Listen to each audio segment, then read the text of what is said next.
Is No. Oh, so but we do have a quorum, so Sarah's not here yet. Okay. Well, good evening and welcome to September 14th school committee meeting of the Holliston Public School Committee.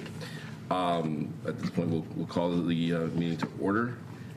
We have a consent agenda with some minutes on it. Do we have any changes or amendments to the minutes that we need to make?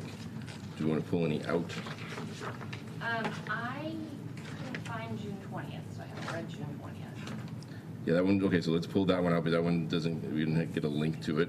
And I sent you there, I had an edit to June 30th. Did you get my message on that?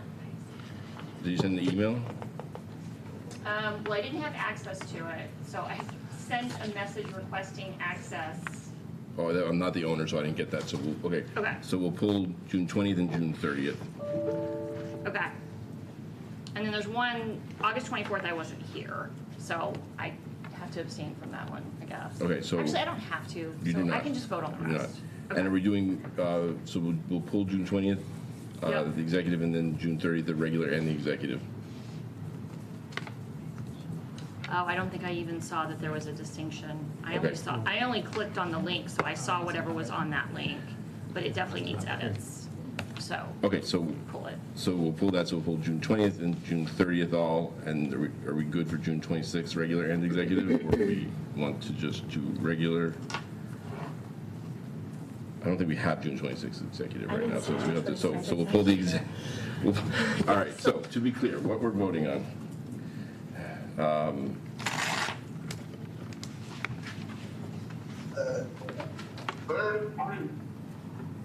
May 22nd, 2020, I apologize, May 22nd, 2023, June 26th regular, 26th regular, and August 24th regular. Are we releasing the executive? No, we're not approving any executive minutes tonight. Okay. Yep. Good pull that. So these are all regular session. Okay. So with that, do I have a motion to approve the consent agenda?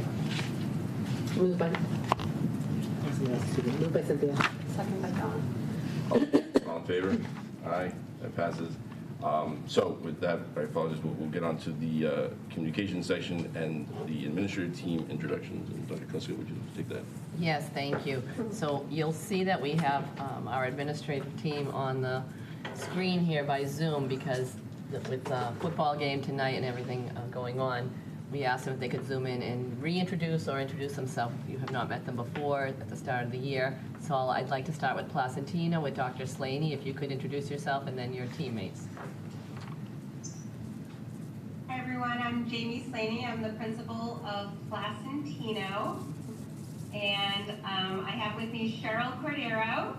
She's our basic assistant principal. And Lisa Robinson, she is our new incredible student service administrator. And I think her video is muted right now, but we saw her a minute ago. There she Yes. is. Hi, Lisa. Okay. Thank you. And then could you have Mr. Kime? Hello, everybody. Good to see everybody. We've already had our back to school night, so I've seen some of the parents here the last couple nights last week. I would like to introduce Brenda Morrow. She's in somewhere on my screen. She's on the right. She's at the football game. Her son is one of the starters at linebacker, so she's joining us here. She starts officially October 10th, I believe, October 9th or 10th. So welcome back, Brenda. Good to have you back. And then my SSA, Emily Laurie, who will start officially on Monday. So I am very excited to start getting my crew here back to Miller School. Welcome to you both again. And can I have Dr. Jordan? Good evening, everybody. Thanks for having us. So just to kind of start us off, introduce Karen Manning, who is our new assistant principal here at the Round Middle School. Hi, Karen. And then Tessa Piantadosi, who is our student services administrator. Thank you. And There's a principal list, also at the football game. Is he playing? I think so. He's easy. I think, yeah, he's wrapping the game. Here is the main for here at the football game. The other for FFA, Kid Condon and APs, Ron Taylor, Bill Timbers are actually having to take care of something after sometimes football games. So it's great to see you. Come out after the meeting. We scored.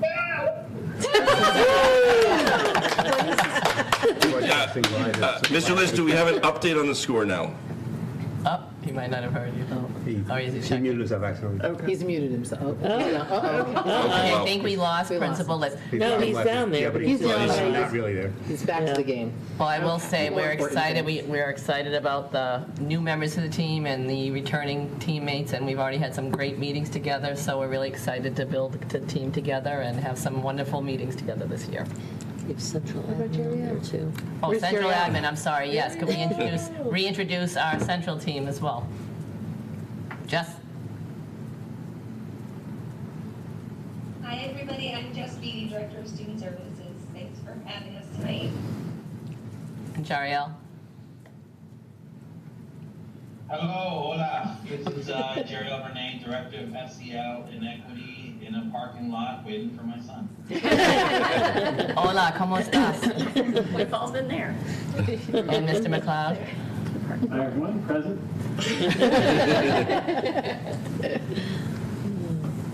Thank you all for coming tonight. Thank you Did guys for anybody taking the have time any- and. Thank you. Thank Yes. you. You can't see us, but we were all waving madly at Trying to you. wave. But we Oh, no, are. they can see us. Can they? Yeah, we're up there. Yeah, they- Up at the top, but if they're looking on the screen, they can't see that. They can blow it up. All right. Thank you, Thank you. everyone. I know you have to get back. So with that, we have our new student representatives joining us for the first time. Welcome, everyone. Why don't you take a moment to introduce yourselves? And I think they also would like to have a conversation with us about sort of how they envision their role and how we receive their envision of their role. I can go. My name's Saki. I'm familiar with a few of you here. I'm a senior this year, and I'm really excited to be one of the student reps. Hi, my name's Aditya. I'm a senior this year as well, and I'm one of the student reps. And I'm Sarah. I'm also a senior and a student rep. And yeah, so we had a few different, we want to approach our role a little differently than in past years as student reps. So we are interested in being a lot more involved in the meetings instead of just like saying a list of things that the high school is up to. So that includes being able to speak more freely and not just during public comment on issues that we are interested in, mostly just high school related issues. And yeah, and then just having a constant seat at the table like we have right now, which we really appreciate. Thank you so much. Yeah, so I met with them and Ms. Lasher, they're the new advisor to the student reps who unfortunately couldn't make it due to a commitment at one of her children's schools. And Dr. Kuska was there as well. So just sort of wanted to open that up because obviously it's great to have student feedback, thoughts from the committee. I think this is fantastic. I am so excited you guys are being proactive about this. I can remember in years past, we would occasionally, and I'm talking years ago, this is my 9th year, we would occasionally try to draw students in by asking a question, and it was always like awkward and weird. Like, it wasn't something that felt natural. And for you guys to want to do this, I mean, kudos that you even want to make the change and that you're approaching us with it, because I think this is a long time coming, and I've never understood why we have student reps if you're not going to be part of the meetings and part of telling us what you're seeing and part of the whole process. So I think this is fantastic. I'm really thrilled, and I congratulate you just for sticking your neck out there. Thank you. Thank you. Agree. Thanks, guys.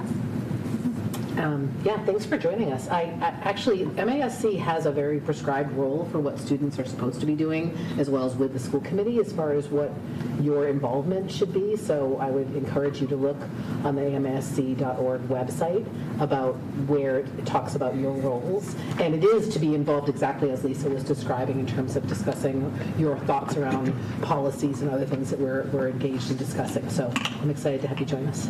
Thanks. So, and Matt, what Cynthia is referencing, the Mass Association of School Committees, we can help you with some of that as well.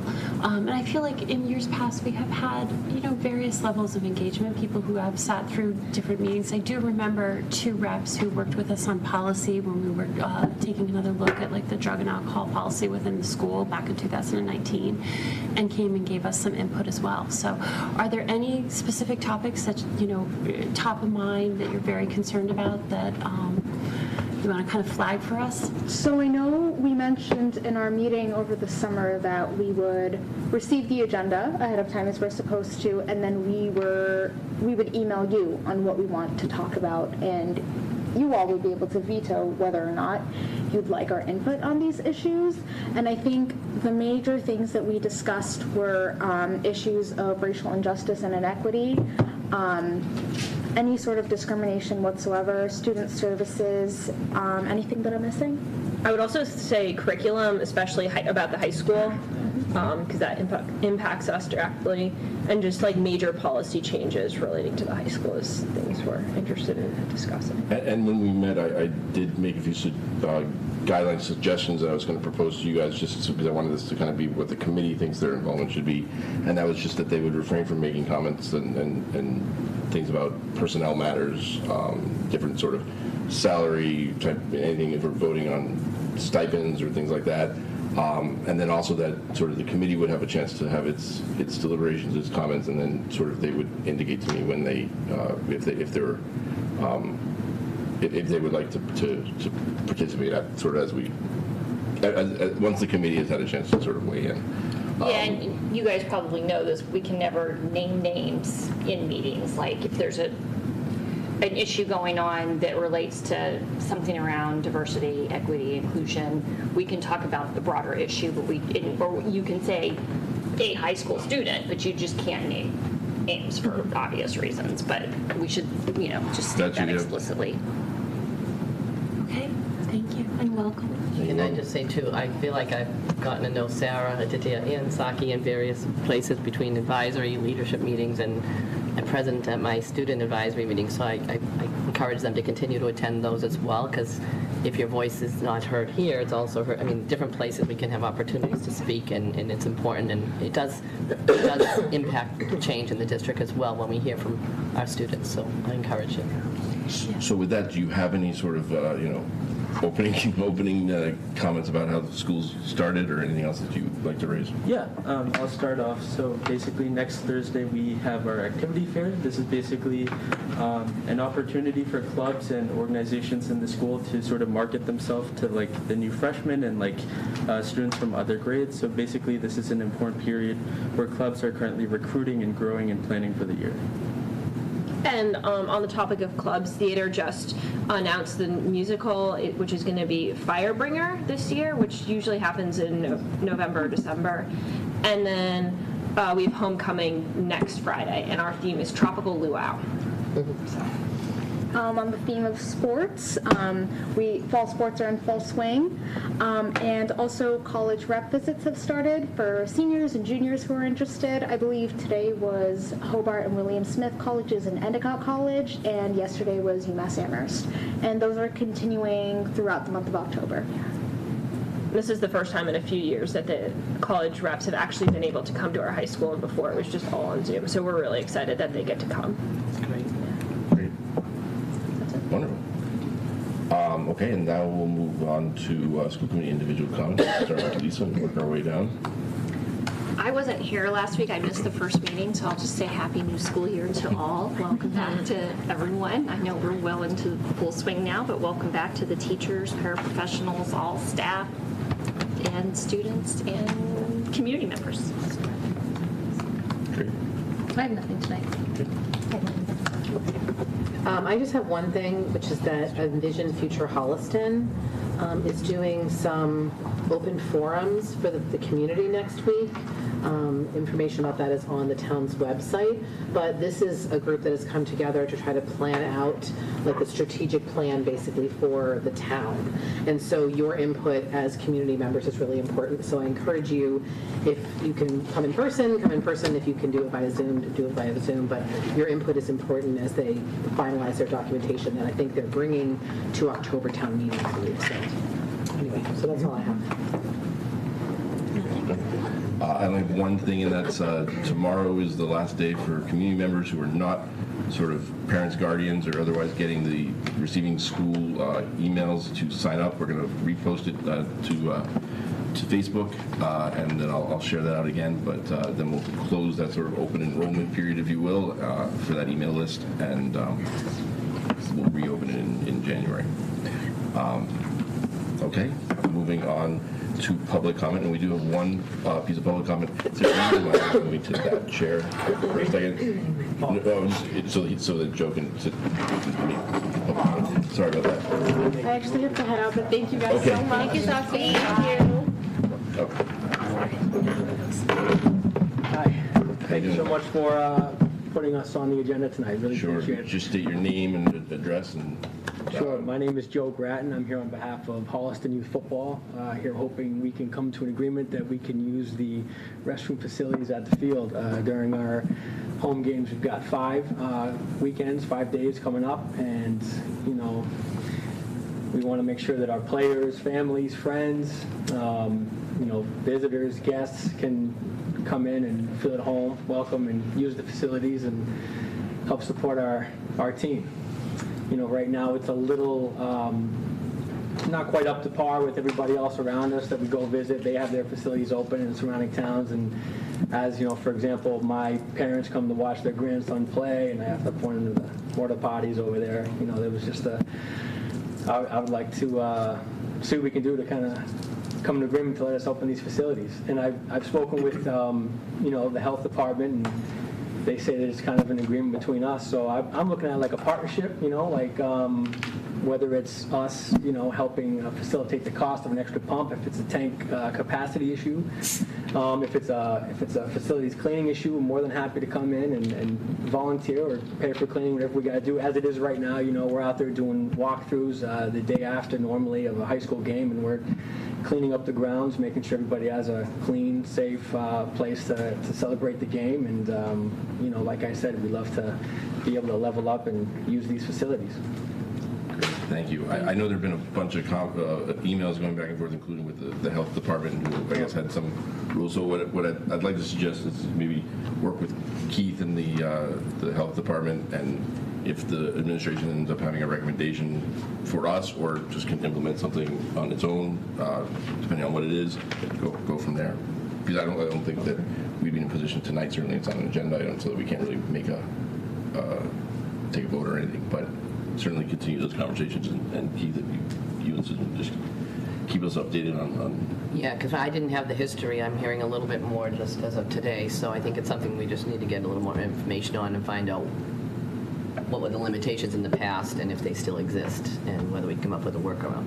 Oh, okay. Keith, is there any color points that you care to share that I can maybe work on for our next conversation, or a timetable maybe? I just know, because I was there, I am history here, for better or worse, that the Board of Health at the time was clear on that it was for school use only.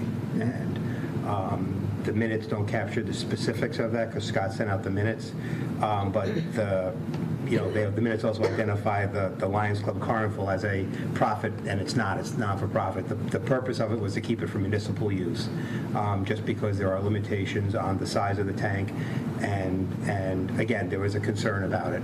I'm going to reach out to Scott and see where we can go with stuff. I mean, again, he wasn't here during that time.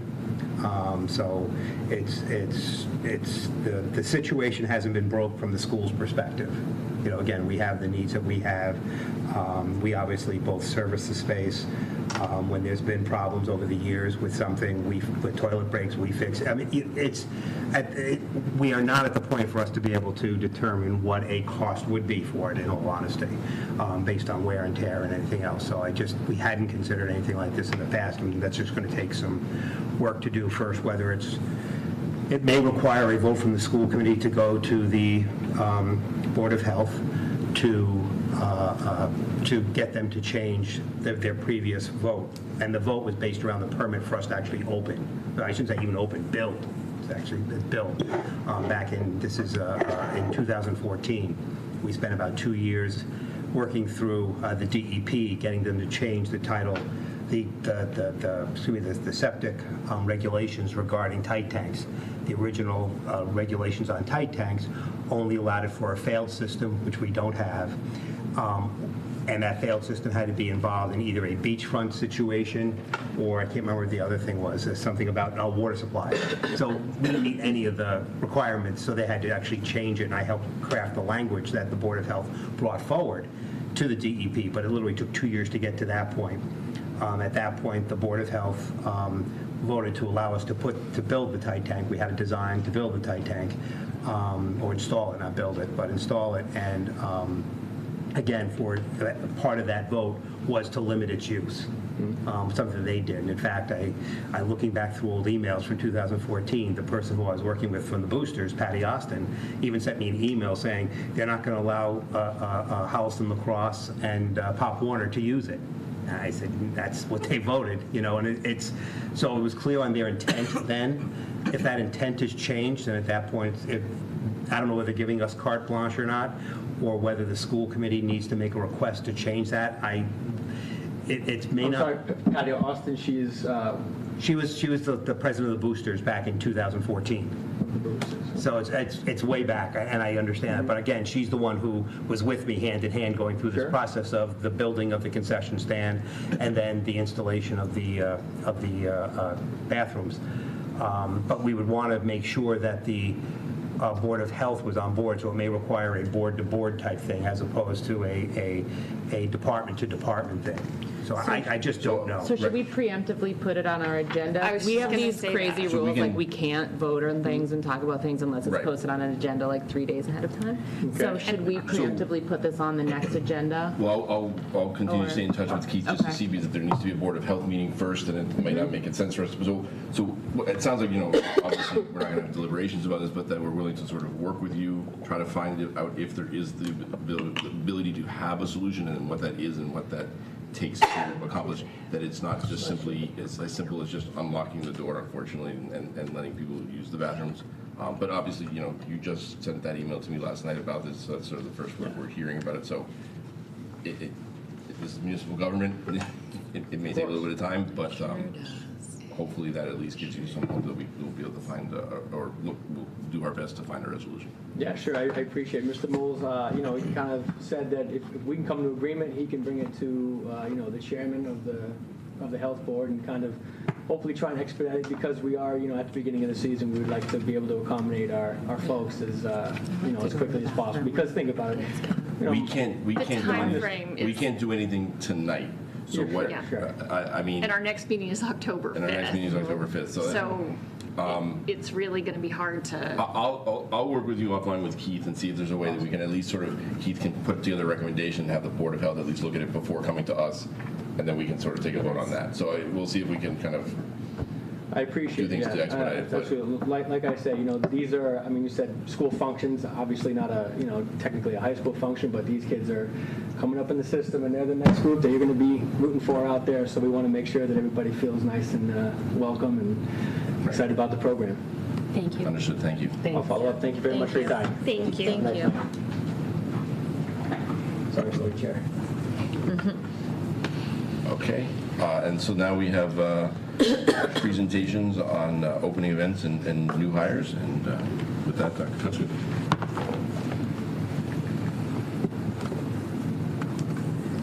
So we actually have one presentation with both pieces in it, just so you can see when we go through the slides. And Dr. Menard and I are going to take turns going through some of these slides with you. So we had a lot going on this summer, and I'm going to start with our new hires. I'm not going to read all of the names, but you'll see. We actually have more in number on each slide for this year than we have had in the past. But last year, I feel like we only presented any new administrators and/or teachers, which was not our intention. We actually have added, as of today, unless we've missed anyone that has just recently come in, we've tried to add all of our paraprofessional staff, all of our teachers, all of our administrators, and then even building substitutes, cafeteria help. So you'll see the list looks a lot longer, but it's because we've really expanded and really tried to include everybody in the community. So you'll see on this slide, we have all of our new educators at Placentino: speech language, ELL, grade 2, health science, integrated preschool, and special education. And we're excited to welcome, actually, we're still, not everybody has even started, but the names are there because they're in the process, and a couple of people are still waiting in the wings and ready to start.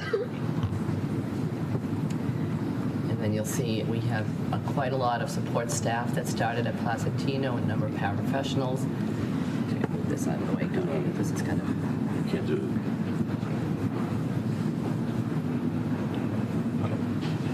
A number of our support staff here, as well as cafeteria.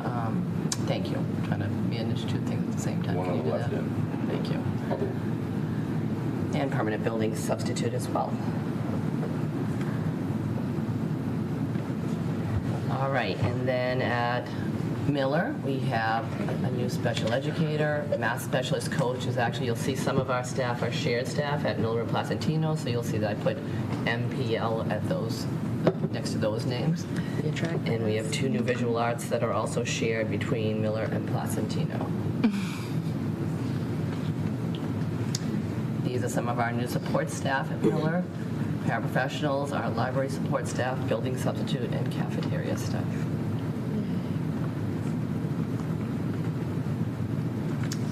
At Rams, again, some of our new educators for special education, French, music, and adjustment counselor at Rams.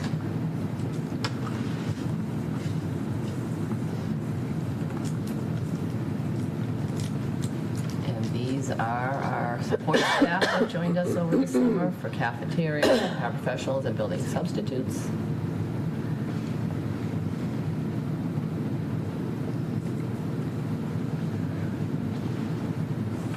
At the high school, we have a new French and Spanish teacher, and you'll see we have quite a lot of new math teachers, which is unusual in one year, but the good news is we have 2 people helping to support those staff.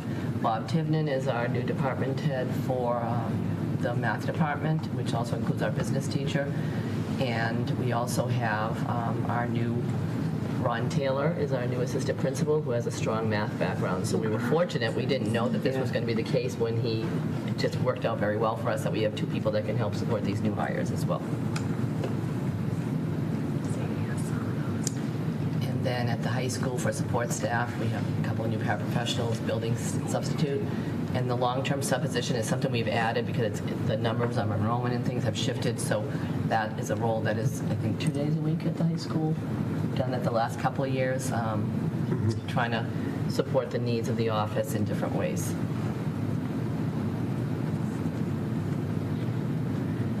These are our new administrators that you saw earlier. Lisa Robinson is the SSA at Placentino, Emily Lurie, the Miller SSA, Brenda Morrow, the Miller assistant principal, Karen Manning, the Rams assistant principal, and at the high school we have Principal List, interim assistant principal Joel Stembridge, and assistant principal Ron Taylor.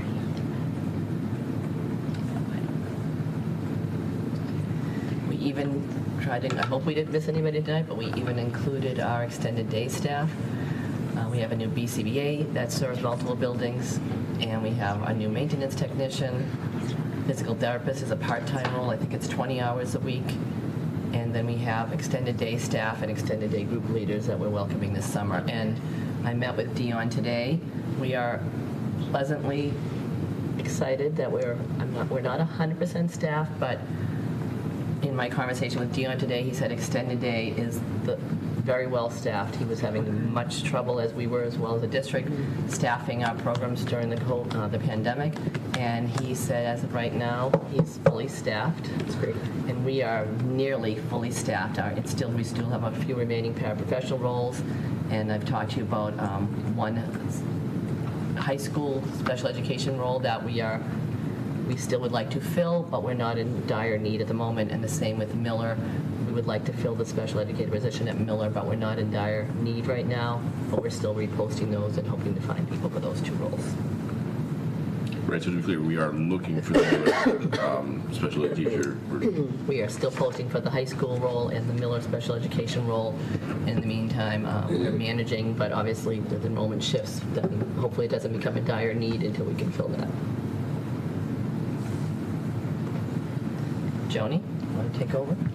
So really exciting. We had our new staff orientation on August 21st and 22nd. You can tell from the pictures it was held at Miller's multi-purpose room.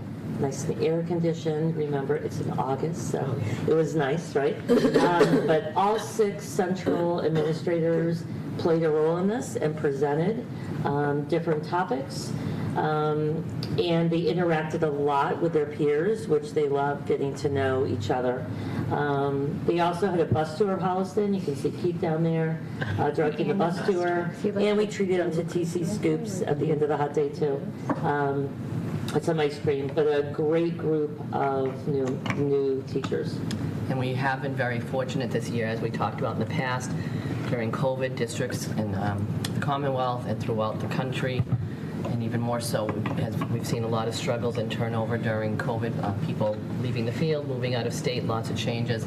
So this year we are pleasantly encouraged that we've had a lot of great people come into the district, but also that bubble that we saw tick up in 21-22 and 22-23 has really started to settle down, and we're kind of getting back to a normal hiring season. Can I just also add, we've also, now that ESSER and ARPA are starting to run out, we had a lot of neighboring districts that had to cut positions this past year, and we did not, which is awesome. Yes, you're hearing more and more in the news of unfortunate things that are happening, and that was my worry, is we cannot be relying on these one-time funds because they ran out, and this is a problem that either at the state or federal level they're going to have to us, because so far they're not talking about any additional funds for that, and it is problematic. I just read an article today that, we're still seeing struggles with students related to COVID. We haven't solved that. It's not like everything just went away after 2 years. Right. So I'm hoping that in the future we'll see some money released, but who knows, I just wanted to add something to this. For those of you who don't know, any teacher that goes for a professional teaching license within the state is mandated to go through an induction and mentoring program. This is part of that. Public school districts are mandated to do that. And I meet with these people once a month, 10 times throughout the year. We just met again today, and we went over teacher evaluations and what they have to do for that. So it's a really nice support system, and then we as a district are mandated to fill out their induction and mentoring form, and they save that when they go to apply for their professional DESE teaching license. And Mr. Boudet loves the bus trip. Yes. Oh, yeah. He's a great host. Yes. I haven't been on this. It's fun. My 3rd time. And there was a rumor I drove the bus this year, which is completely false. So. Was that the 15th annual, 20th annual? 23rd annual. We started it with Sarah, and Paul LeBeau did the first couple of years till he retired. I invited him back after his retirement, and he basically said no something way. I can't remember exactly what word he used there. Threw the script at me and wished me good luck. So I've been doing it since then. It's fine, I mean, I have a. You love it. I have. We have to fight His to color go commentary. No, Well, that's he brought not a true. headset That's not this true. year. And I will say that, while offered the microphone to be able to talk louder, I turned that down because I. He did have to work hard this year, though, because he had to change his whole tour. True. Because he could not go by the 7 Arch Bridge. Oh, right. 8 Arch Bridge, sorry. We lost an arch somewhere. Yeah, we lost it. Yeah, sorry. Well, in our strategic plan, we lost 4, so, losing one is better. But, Yeah, so the teachers appreciate just even the casual tour of going around town. It maybe is a little longer than it needs to be, but so be it. I mean, a little more time in front of an audience is never bad for me, so. All right, moving on to our open, did you have a comment? No, sorry. So. Oh, I like the background. This was our welcome back to school Canva presentation. I'm not going to do the whole presentation, but I'm just going to show you some highlights. Stock in the company or something? Everything's a Canva. You know, our tech director, Mr. McLeod, encouraged us to use Canva, and I jumped on the bandwagon. Although tonight's presentation was not done on Canva. So if you look, there are some of our opening events. We greeted staff that day. Thank you to our PTO for providing a lovely breakfast that day. We're always appreciative. The PTO has been very supportive every year with our opening events and giving staff a nice welcome back in the cafeteria. And you'll see on the top left, there is Kimberly Sexton, who's been working on helping onboarding students and working on our new fob system and our cameras and so forth and so on throughout the district as part of her role. And you'll see that we did get some nice, I meant to bring them tonight. I know, we did. Why don't we get one? I have plenty. I meant to bring them tonight. yeah. So remind me, I will bring them next time. But we purchased some nice water containers that have our mission statement on there, Embark on Your Journey, Personal, Local, Global, and Holliston Public Schools. So I will be sure to make sure we get those out to you as well. And then if you look at, obviously you see some of our staff at some of the different events. And then I was very excited this year to come up with something different. You know, we've been working so much focusing on safe and supportive schools as one of our, under social emotional learning on our Arch 2. Correct. Arch 2 of the strategic plan. And we really feel like that is the biggest umbrella that we need to focus on. Clearly, we need to still work on rigor and teaching and learning, making sure we're hiring good talent and having good resources in the district, and then also our communication. Those are our 3 other arches. However, if we can't support staff and students with their social emotional well-being, we can't get to teaching and learning, and that's been our theme in our opening discussion this year. So I invited some of our friends. We had Sally Hebert, incoming 9th grader this year. We had Danielle was with us next to Sally on the middle picture there. She's a senior this year. Then we had Sarah Kuhn, who's been supporting our students with the Celtics Playbook program. Danielle is one of those students. Sally Hebert was our Project 351 student last year at the middle school, and she's done some amazing work that she shared in the library, looking at resources and identifying lack of equity within our curriculum resources. Danielle, as I mentioned, worked with Kala and Ms. Kuhn, and she's been working with the Celtics Playbook for last year and this year, and she and Kala went down to the middle school, and they trained, I don't know, about 30 7th and 8th graders who are now part of our system and moving up into the high school as well, and we're hoping to spread that message about diversity and equity through our student peer leaders, and it's wonderful work that they've done. And then next to Ms. Kuhn on the right side, we have Sarah Nam, who is a teacher at Miller School, and next to her is Nicole Lovell, who I had the wrong last name at one point. She didn't get my email, but all of these people have been integrally involved in all of the work around safe and supportive schools, and I interviewed them that day, and they were able to share their work. We didn't really even practice. It just flowed so nicely because they're all passionate about this work, as am I, and it was just I thought it was a really positive messaging for opening day.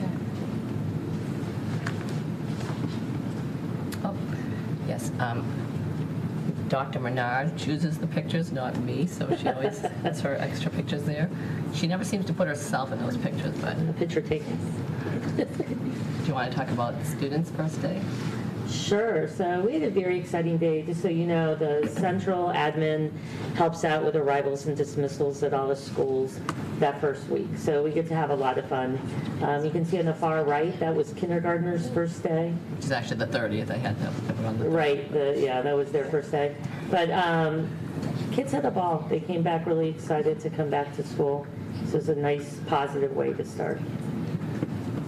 And then we have our secondary students. You'll see on the top right, that was I was there greeting our 6th graders coming in, and they went right into the auditorium because that's always a nerve-wracking experience for them when they're entering a new school on opening day and they don't really know where to go. So we usher them right into the auditorium that day. You'll see on the top left, we have Mr. Kelly, and I forget the student. Michael Crandall McBride. Oh, yes, it was Michael, yes. I was a student who welcomed our high school students. I didn't get to be there because I was at Rams at the It was time. awesome music. Yeah. And then on the bottom right, you'll see our two assistant principals. He's a high schooler. And on the left, some of our high school students as well. That's the SAL group, I think, right? Yes. On the bottom left. And they were welcoming their peers back to school. So. All right, Joni, you want to talk about our PD day, which is shortly after school opens? Sure. So, we changed it based on feedback last school year. The teachers gave us feedback that they did not want to have the PD day right after the opening. So we put it on that Friday. Everything that we do, though, in PD is tied directly to our strategic plan. And on the agendas that we house and shares on staff portals, every presentation lists what specific strategic initiative it's addressing, as well as DESE's high-quality PD initiatives. So everything is directly tied to that. Go to the next one.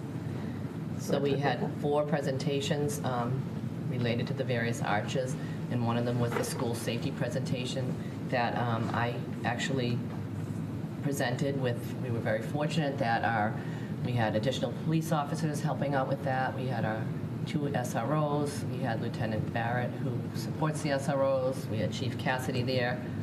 I did ask Assistant Superintendent Boudet to be part of that as well, because we talked about a lot of the facilities changes that we've had happen this summer. No microphone again, by the way, just...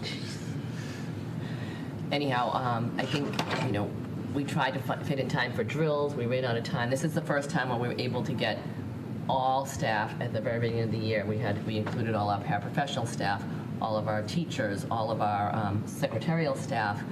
We actually had extended day there. We did 4 different presentations throughout the day, and we floated as the trainers. We floated to the 4 buildings because we took feedback from the staff that they really wanted to be at their own building. So it was a little bit challenging. We had to run back and forth, but it was much more well received rather than trying to have everybody at the high school and moving them around on a hot day as well.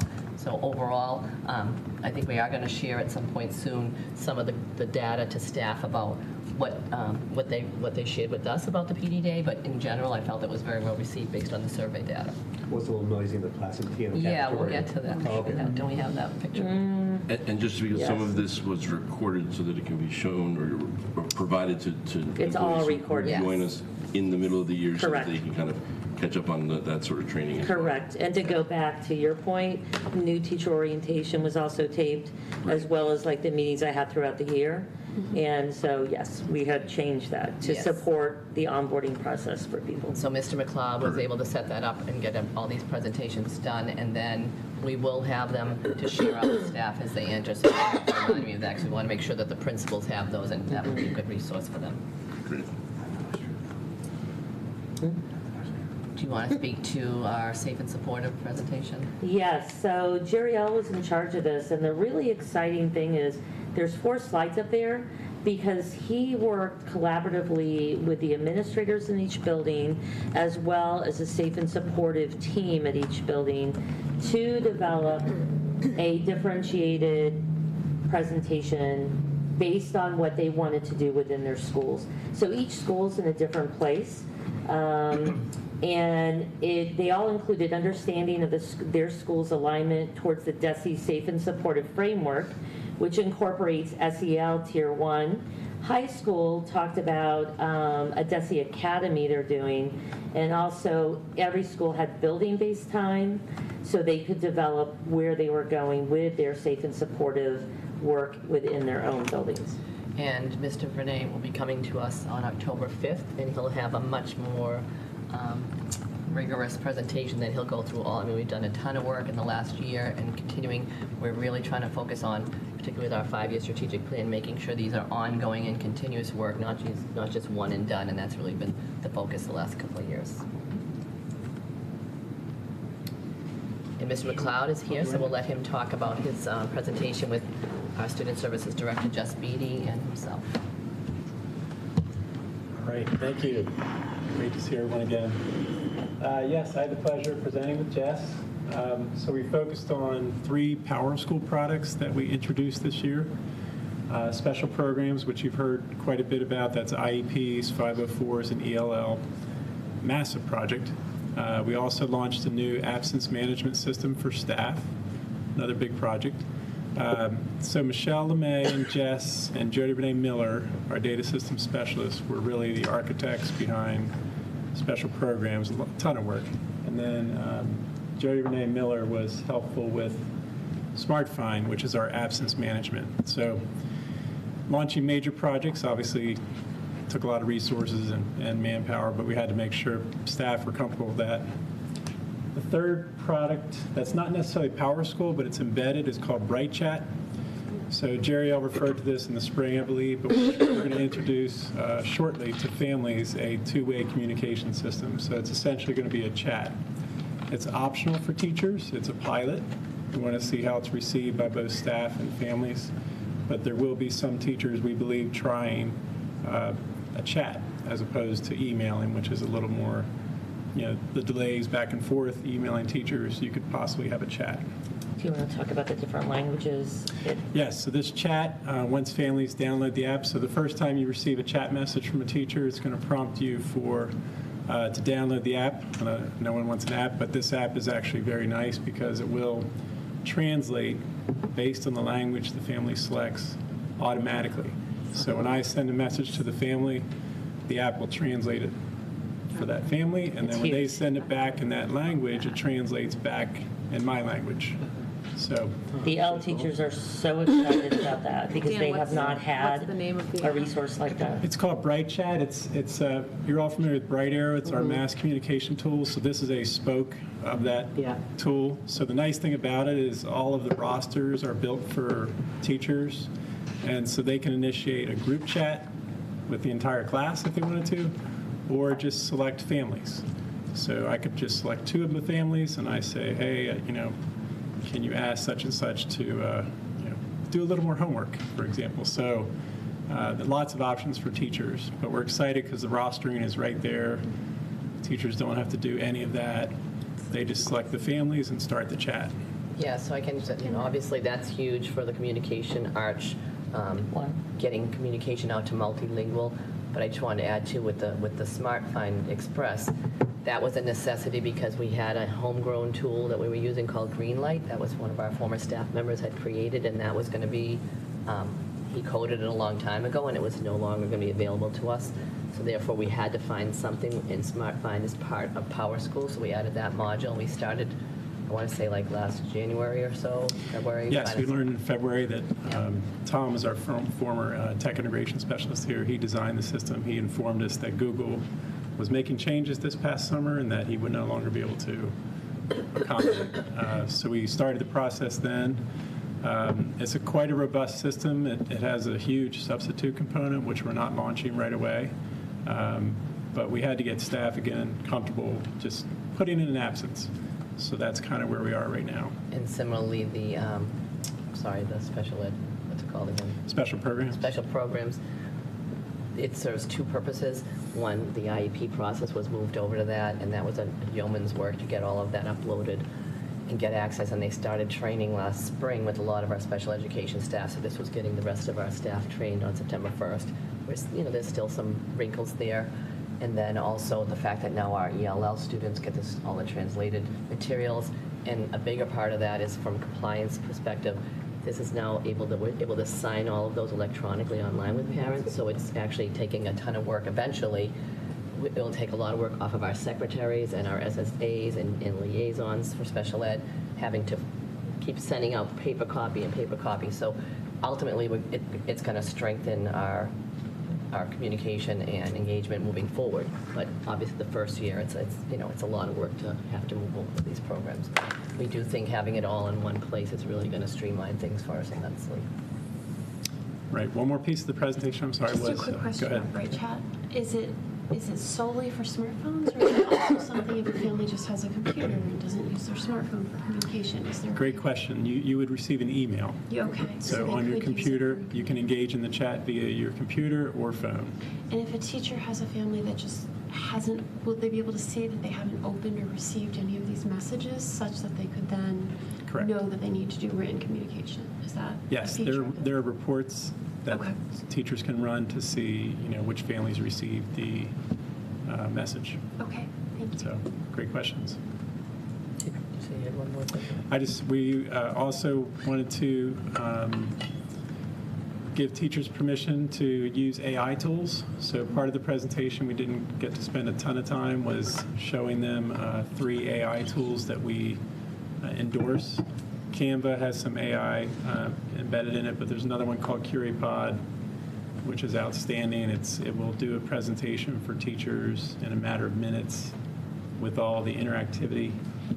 So it's called CuriPod. And then chat. Like some teachers we find haven't even tried ChatGPT, so that's the one that everyone knows about.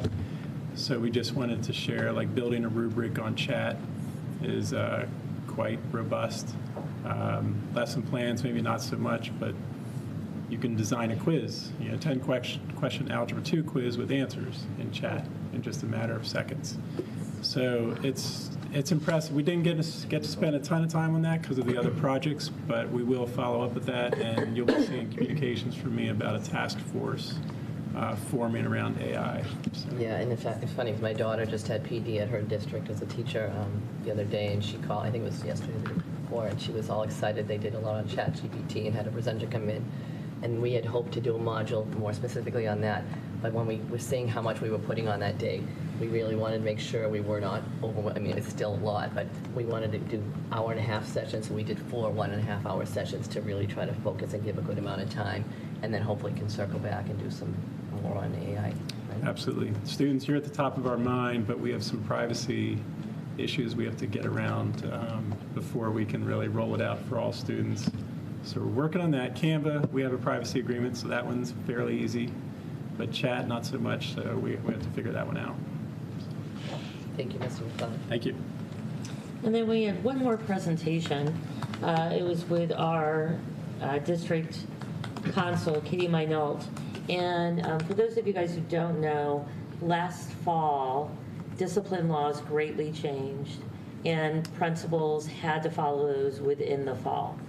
And the staff didn't really understand the big changes, and it was ramifications within the classroom. So what she did was she walked through those changes, how it impacts discipline within the classroom, what principals can and cannot do, and it's very much, it is discipline that you are, I can't think of the word name, not regenerative. Restorative justice. Restorative justice. We have to document having gone, like you can't jump into discipline until you've gone through restorative justice opportunities. Obviously, unless this was a severe like a felony or something, something. I mean, that's different. But we really have to make sure we've documented that we've given students opportunity to have restorative justice before we do any other. And teachers were not aware of that. So she walked through very specific examples, and walked them through that and talked through it. So it was very, very helpful, and they were glad to hear that, because it's hard when you're teaching within the classroom and you don't know those things. So this might also be something that parents are interested in. Do we have some sort of like one-pager on sort of the changes or what the laws are now? You know what, I mean, we haven't had a chance to talk specifically about Katie coming in, but we did mention maybe bringing her back to do something engagement-wise with parents, so stay tuned. We might actually bring her in to have a thing, and then we could do something like that to put on the website as well. We're also, even though it doesn't pertain to this, when you brought it up, it made me think of, you saw the communication on the challenge that happened recently at our school, the middle school, and we are working on, Mr. McLeod and I were talking that we're going to be putting together a family engagement night for parents district-wide to talk about TikTok and social media, because I don't think everybody has an understanding of how just involved and can have positive impact, but the negative impact when you're a parent with young students or all ages is significant. So we want to do an education opportunity for parents about appropriate use of TikTok and social media. So stay tuned for that. But I do think it would be useful to try to get Katie to come in and offer something as well. That would be great, and I don't want the schools to start endorsing products per se, but maybe some idea of different tools that parents could use. Not that we're saying you should use them. Every parent has the right to do sort of what they want with their child as far as cell phones go, but tools that may help parents sort of manage their child's Yep, and that exact conversation came up when we met with the principals in central office the other day. There are, in fact, some of our principals were talking some tools that they use with their own children, and Mr. McLeod is going to be doing some investigating, and we're hoping to put out like a web page with those resources. Again, not endorsing, but just suggesting there are tools out there. We actually have a tool that we can use through, help me, Mr. McLeod, for the Chromebooks. Securely is a tool that's already available. So that's going to be one of the tools we can send out, but that will only be for our Chromebooks. So there are other things that parents may want to look into that they can use at home as well, and we can at least put them in the right direction for those. So that's what I'm It's just suggestions. You wanted to educate parents too about like different options they have, right, for different controls and everything too. Yeah. To leave it up to the parents, but at home, right, No, what are the that's what I was, options you that's can what I do? was talking about, different apps you can Right. put on your, Right. things that, tools that parents could use if they choose to, not that Yeah. we're. Correct. Yeah. So that's what we're going to be, we're working on that now, so stay tuned and we'll get those dates out once we plan that, and then we're going to put up a resource page as well, I think we talked about. Thank you. And then the last slide should be pictures at all the schools. So that's Katie in my note, top left. Miller met in the multi-purpose room. You can see top right, Jerial, that was Placentino. They met in the cafetorium. Bottom left, that's Stan McLeod presenting at the high school. And then Jess Beatty was presenting at Placentino again. But know that all 4 presentations, because Jess and Dan shared their presentation together, so all 5 presenters rotated through the 4 schools, right? So they each had their own space. Yeah, so Keith and I ran off to the next building we had to go to, and the SRO stayed back, and we started the presentation. We literally had to time everything, but it was a lot of work, but it was, I think, well received overall. And that is that for tonight. Great. Any comments from the committee? Any further questions? Student reps? Okay. We are right on time, so this is great. Moving on to policy, which apparently actually begins after presentation. Anyway,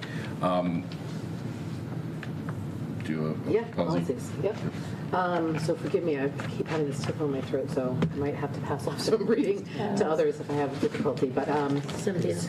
Yes, yeah, I could definitely use that. I was searching through my personal one, but, so we have 3 policies for consideration tonight, thank you. AC is a policy that is in revision.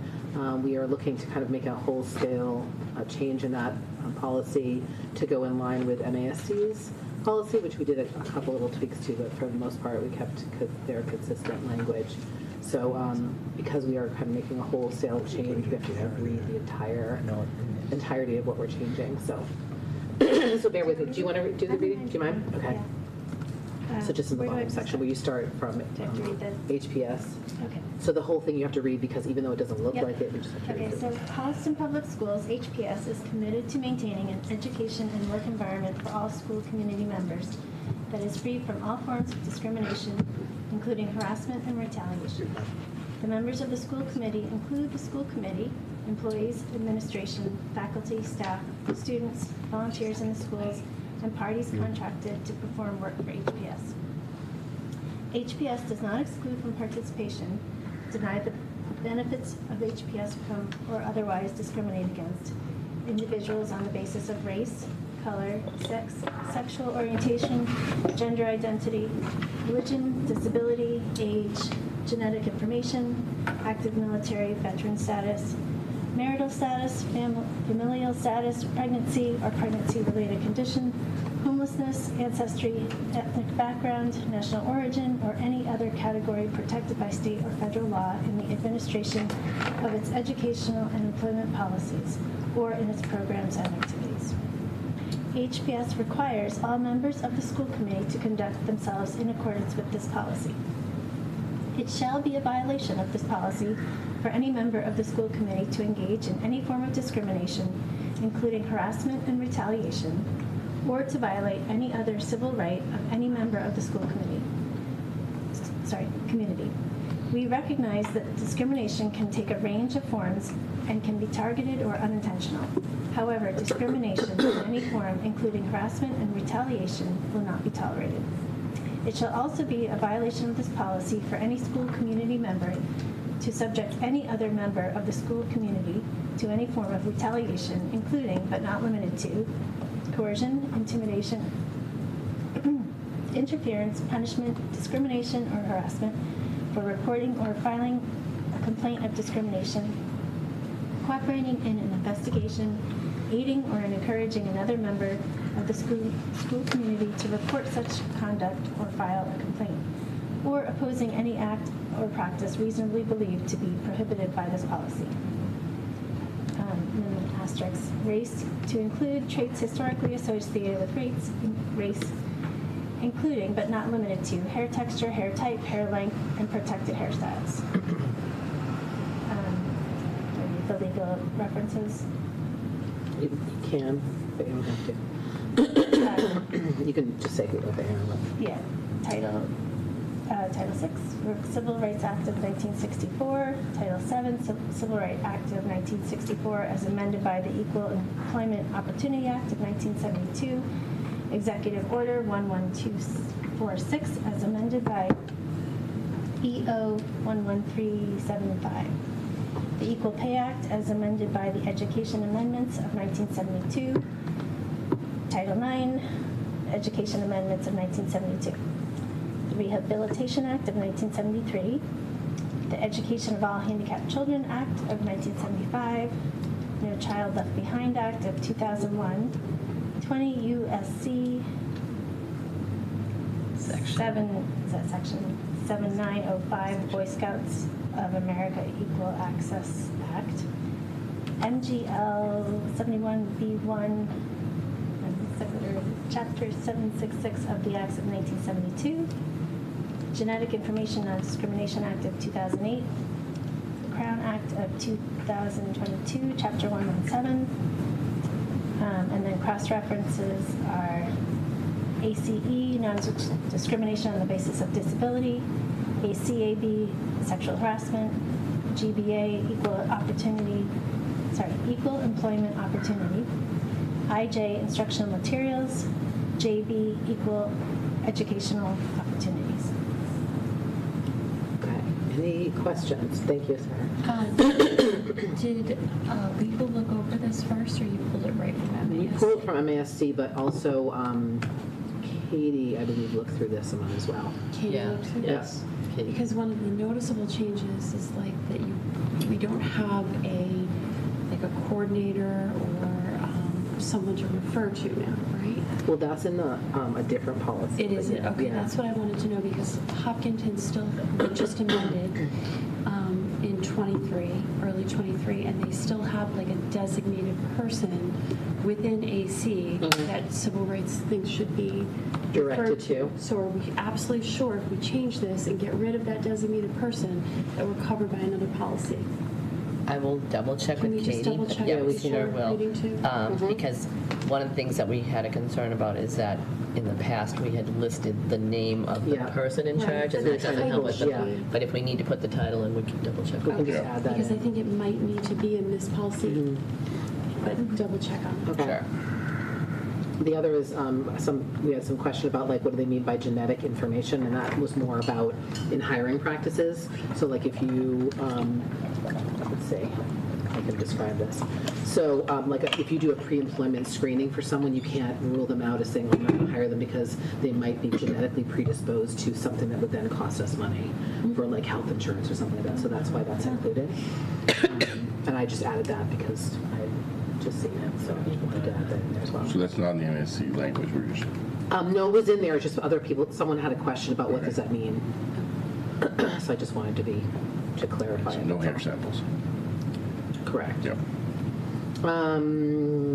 Let's see, the ACAB should say sexual harassment should also include Title IX as well, it should say. Just so that we're clear, so that people understand that's what we're talking Okay, I'm happy to look into that. We can just bring it back next time. Sure. That's fine. We don't have Take a to look at what Hopkinton did, because they Yeah. just amended and they still got designation. I wonder whether we crossed that out inadvertently. Like we were crossing out all of Brad Jackson, but didn't also cross out the coordinator. Because it says Title IX, but we've separated out into a Title IX. Was this supposed to be a first vote or no? No, this is a revision, so Okay, it's that's just right. that we have to Yes, go yes, back. it We'll just, doesn't- yeah, we'll just okay. double check on that. Highlight it. Hold on 1 second.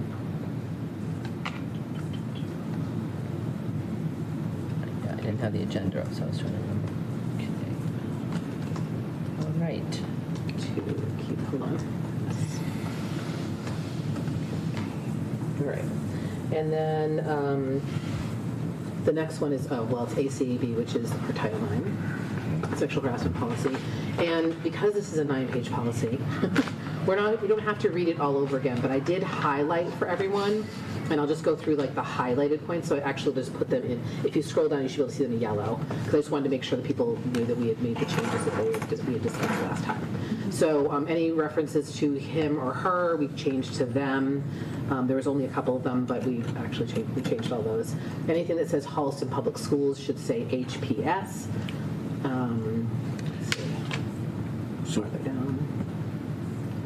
So we added who the Title IX coordinator's contact information is, which is Jess Beatty.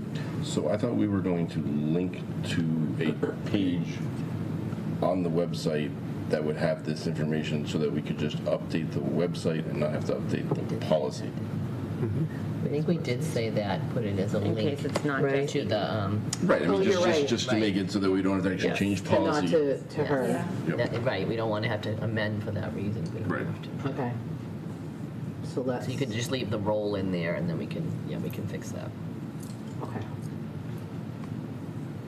I don't think Jess is going anywhere. No, I know, that's No? fine. That was the whole point, Well, though. but So I'm you- sorry, I even looked at this yesterday. and But I we just missed also, it. sometimes we change just based on someone's role and things that might have been added to the role. So last year, Joni was our Title IX coordinator, and this year it's just so that it can change that way too. Okay. So we we may can want to change put this now. designee or superintendent or designee might cover us too, but It just that needs to can't be be- superintendent because of the. It just needs to be a link to the. Yep. whatever the- Yep. No, I wouldn't. We'll just change that. I wouldn't even. I would just put a link to just as the I Title can't- IX I know, I just coordinators can't. contact information can be found here. And just put the Title IX coordinator and then link, and then we'll I take it. get it. We'll have Lisa DeLizio just do it in Yep. post. That's okay. We can say as amended in this discussion. Okay. So let me just put a note for Lisa to add that. And just so you know, we're going to probably see updated Title IX regs. I know. Even though we're just getting this update, the process for an investigation is incredibly unwieldy. I don't know if, when it changes in October, if that's going to be less unwieldy or not, but it's very impactful.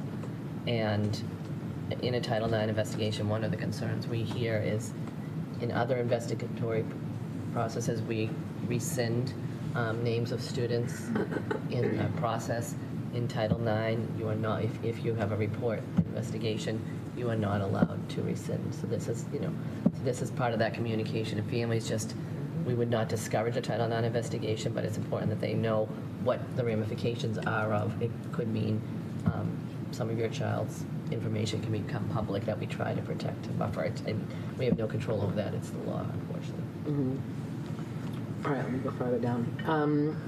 Under, what page are we on here? Page 5, bottom page 5, under investigation. There's a section about formal complaints, and I think, Dawn, you had a question about it for us making sure that that process was taken care of in a timely manner. So we added some language about that it could be delayed, temporary delay for good cause, and then explained what good cause may include, but is not limited to considerations such as the absence of a party or a party's advisor or a witness, concurrent law enforcement activity, or the need for language assistance or a combination of disabilities. So those are some examples of what good cause would be if you had extended beyond the time frame. So that we make sure that we were doing that within the 15-day school day initiation. And that was that one came directly from Katie Manel, and it was in another policy as well. And then we added on the next page 6, 3 paragraphs down, and highlighted under confidentiality. It says confidentiality concerns should be brought to the attention of the Title IX coordinator, whose contact information is provided above, and/or the principal in your school building. So we just added "or the principal in your school building." Why is that a different color underline? That was only highlighted. Somebody else had highlighted it differently. So Okay. I will undo that. It's not like it links. It's just. That was just yeah. Mm-hmm. I think we put it as a suggested edit, so that's why it should. That's right, and I just was highlighting everything that was being changed from the last time that we talked about the policy. And let me see, is there anything else? I think that's it. Okay, does anybody have any other questions, concerns? I think that when we finish with this policy, I'm going to send it over to MASC since they don't have any guidance policy on this. I feel like it would be helpful for them to have a starting point. So are we going to We do need to vote. I'm asking for a vote you to approve want this policy. to adopt the policy, waive the third reading? Or Yes, and as amended, as we just amended, yes. Does anyone make I that? move that we waive the third reading of ACAB and vote to adopt it as amended. Amended. Okay, any further deliberations, debate? All's in favor? Aye. Perfect. Opposed? Okay. That passes 6-0. All right, and then I have one more policy, and it's JICFB, bullying prevention. This is like a holdover from last spring. I'm not sure why it didn't get into our June. Oh, it's because Katie had to get back to us about. That's right. So I just have to read the highlighted sections of the policy that we were considering changes. So on the first page, cyberbullying shall also include the creation of an electronic medium in which the creator assumes the identity of another person or knowingly impersonates another person as author of posted content or messages. If the creation or impersonation creates any of the conditions enumerated in definitions of bullying. Below that, see under prevention and intervention, the superintendent and/or their designee shall oversee the development of a prevention and intervention plan in consultation with all district stakeholders, which may include teachers, school staff, professional support personnel, school volunteers, administrators, community representatives, local law enforcement agencies, students, parents, and guardians, consistent with the requirements of this policy, as well as state and federal laws. The bullying prevention and intervention plan shall be reviewed and updated at least biennially. The principal is responsible for the implementation and oversight of the bullying prevention and implementation plan within their school.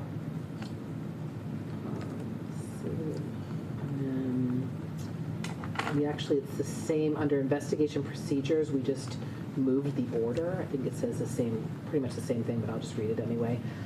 Principal or their designee, upon receipt of a viable report, shall contact the parents or guardians of a student who has been the alleged victim or alleged perpetrator of bullying. The actions being taken to prevent further acts of bullying shall be discussed. And below that, support staff shall assess an alleged victim's need for protection and, if necessary, create and implement a safety plan that shall restore a sense of safety for that student. And then, let's see, below that. This is the same discussion about process in terms of if there's a process delay. We mentioned there in the highlighted portion, there may be a temporary delay of the process or the limited extension of timeframes for good cause with written notice to the complainant and the respondent of the delay or extension and the reasons for the action. Good cause may include, but is not limited to, considerations of such as the absence of a party's advisor or a witness, concurrent law enforcement activity, or the need for language assistance or a combination of disabilities.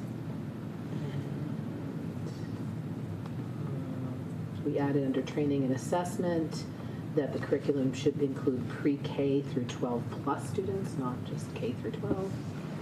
And we added some legal references. Title 7, Section 703 of Civil Rights Act of 1964 as amended, Federal Regulation 74676 issued by Emergency Executive Order, equal Equity, sorry, I don't know what the EO is. I can't remember what it is right now. EO Commission, Title IX of the Education Amendment of 1972. And 603 CMR 26 of the MGL Code, Chapter 71, Section 37. 265, Section 43, 43A, 268, 13B, and 269, Section 14A. And the same cross-references, I think, were already there, but included, added IGNDB technology acceptable use and JIC for student discipline.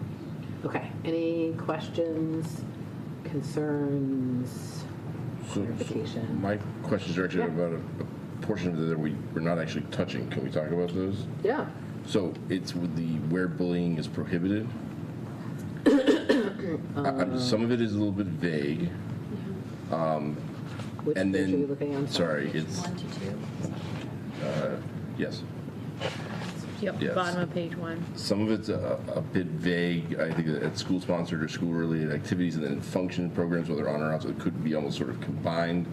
But then I guess the question is also, what if you have two students off school grounds at their home on their own devices that are engaged, either one is bullying the other, or in some way, how does that fit in, and what do other schools do? I mean, in theory, obviously you can involve the law enforcement, but these are children who are sort of maybe taking it from school grounds where there's nothing but to home.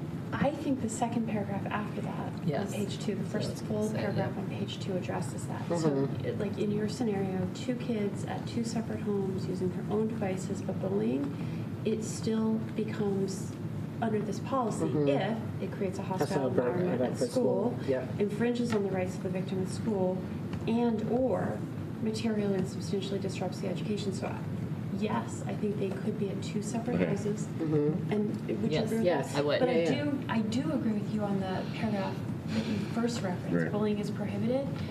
I don't understand the at functions or programs, whether on or off school grounds, because it almost seems to contradict the next paragraph unless you put the word school in front of it.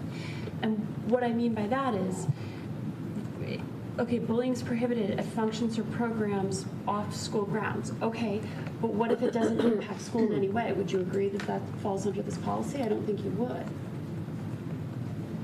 What about like in a way sports game?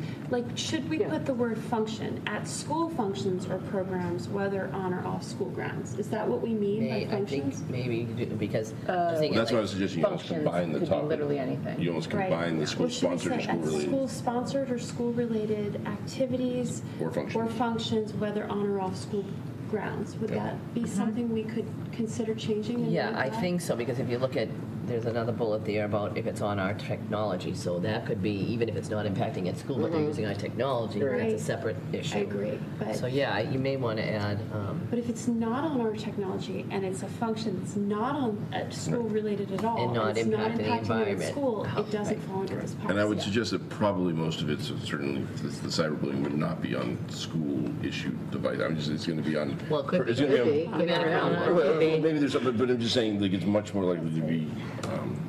Could be anywhere, yeah. But. So did you want to add school functions? Is that what- So, or did you suggest on making those 2 bullets? Yeah, you could just make those ones to say school functions. School-sponsored or school-related activities, whether on and off school, or programs, whether on and off school grounds. And then property immediately adjacent to schools, is that essentially trying to pick up on, like, the sidewalk outside of the school? Is that kind of what the thought there was? Or? Yeah, like as if they're walking from the school, do you know what I mean? Like they're in the process of. Because versus like they're just happening to be downtown somewhere at the library versus right here. Yeah, I would say that falls under, like, if they're on the sidewalks nearby and they're still right near the school grounds, we can't ignore it, is what I think. Right, but so you know, the middle school or the elementary school, they're let out after school and they're all walking to the ice cream place downtown. Immediately adjacent to school grounds, where does that end exactly? And so it's sort of. Coffee apron? But that's not immediately adjacent. I would say, you know, sort of once you cross a street, you're not immediately adjacent. Right. But yet those are all probably things where it's sort of within the school sort of. Yeah, and I don't, CVS to me would be a little far, because then how far do you go, like downtown? So we know we've Right. had concerns with students Well, loitering. I think or- we if can someone take that out. steals It's from still, everything still applies, and we can still take that out. I think so too. Like if we remove that bullet point where it says on property immediately adjacent to school grounds, I think we're still covered because it's Can still. we double check, because that, I think, mimics some type of recommended policy on Right. that law, that it goes beyond just the property itself, that it covers adjacent property. I just think we need to. Could we add a mile, a quarter mile, half mile? I don't know. I don't know what best But I practice think is. Whether adjacent. I would think that you're talking about the really neighbors' yards right around the school property, Yeah. something Touching. that's touching, yeah. A place we would see. I mean, it's. so it's more of like within the school's Exactly. sphere of it. So it's- Right. If I can't see it from the Connect, street. I would say see that it's happening, touching, then, yeah. Adjacent would be touching. I would take that to mean like, well, there's the Miller playground and then there's like the woods next to it that technically aren't our property, but if a kid walks into those woods, I don't know, they're obviously supervised, but We may have to do the investigations, what could happen. yeah. We have to be able to see it, is what I'm saying. Yes. So that's why I think they're saying adjacent. Like you could still see what's happening from the sidewalk in front of the school. Are you guys Or starting to behind it. regret your time here? But you've got kids walking and there are crossing guards now while they're employed by the police department. They're sort of also. Right, but I think it's more to cover us in terms of what we're responsible for, is that we would be responsible for investigating and doing something about it if we were seeing that, even though it's not technically on school grounds, it's still, we're able to witness it. Does that make sense? I'm happy Yeah, to go no, back and yeah. ask Katie to give me If she a has an mileage. See, if maybe there's some. But I hear what you're saying, we don't want to put ourselves. I don't want to in a situation overly where we're now expand it. Yeah, we don't want to be obligated legally do something when we responsible. have no purview there, right? I don't overly expand it, but at the same time, I don't want to like ignore, ignore something too. So Yeah, we can ask her for a suggestion on Property that. immediately adjacent on school grounds is like recommended language from where I would talk to her more about it, but Yep. that was from. I'm sure it some was. legislation that- It is, but I'm like, but I don't know what that means. But Yeah. I'm just trying to follow what the law is telling us to do. Right. So we may not be able to change it, is what I'm going to Yeah. say to you. And that's fine if that's what the answer is, and that's the answer. So. Okay. Hold on. We all know the mathematical definition of adjacent. Yes.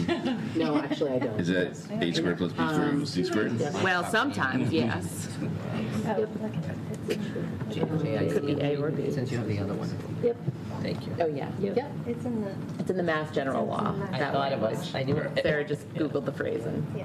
there it was. Thank you. So it's in the Mass General Law? All right, well then, does that answer it? Section Can we just, I mean, like, I can't do anything more. Unless she wants to have us put something in parentheses to clarify. But that's not what the law says, and that's not, we're not responsible for that. Like, we're not, Yeah. that's for us to, just like we're not responsible to do all the definitions either, even though I like to and I can, but like we did in the last policy. Does that answer that? Because it says it right in the law. We can't change it. If no one else has objections, I'll. Okay, thank you.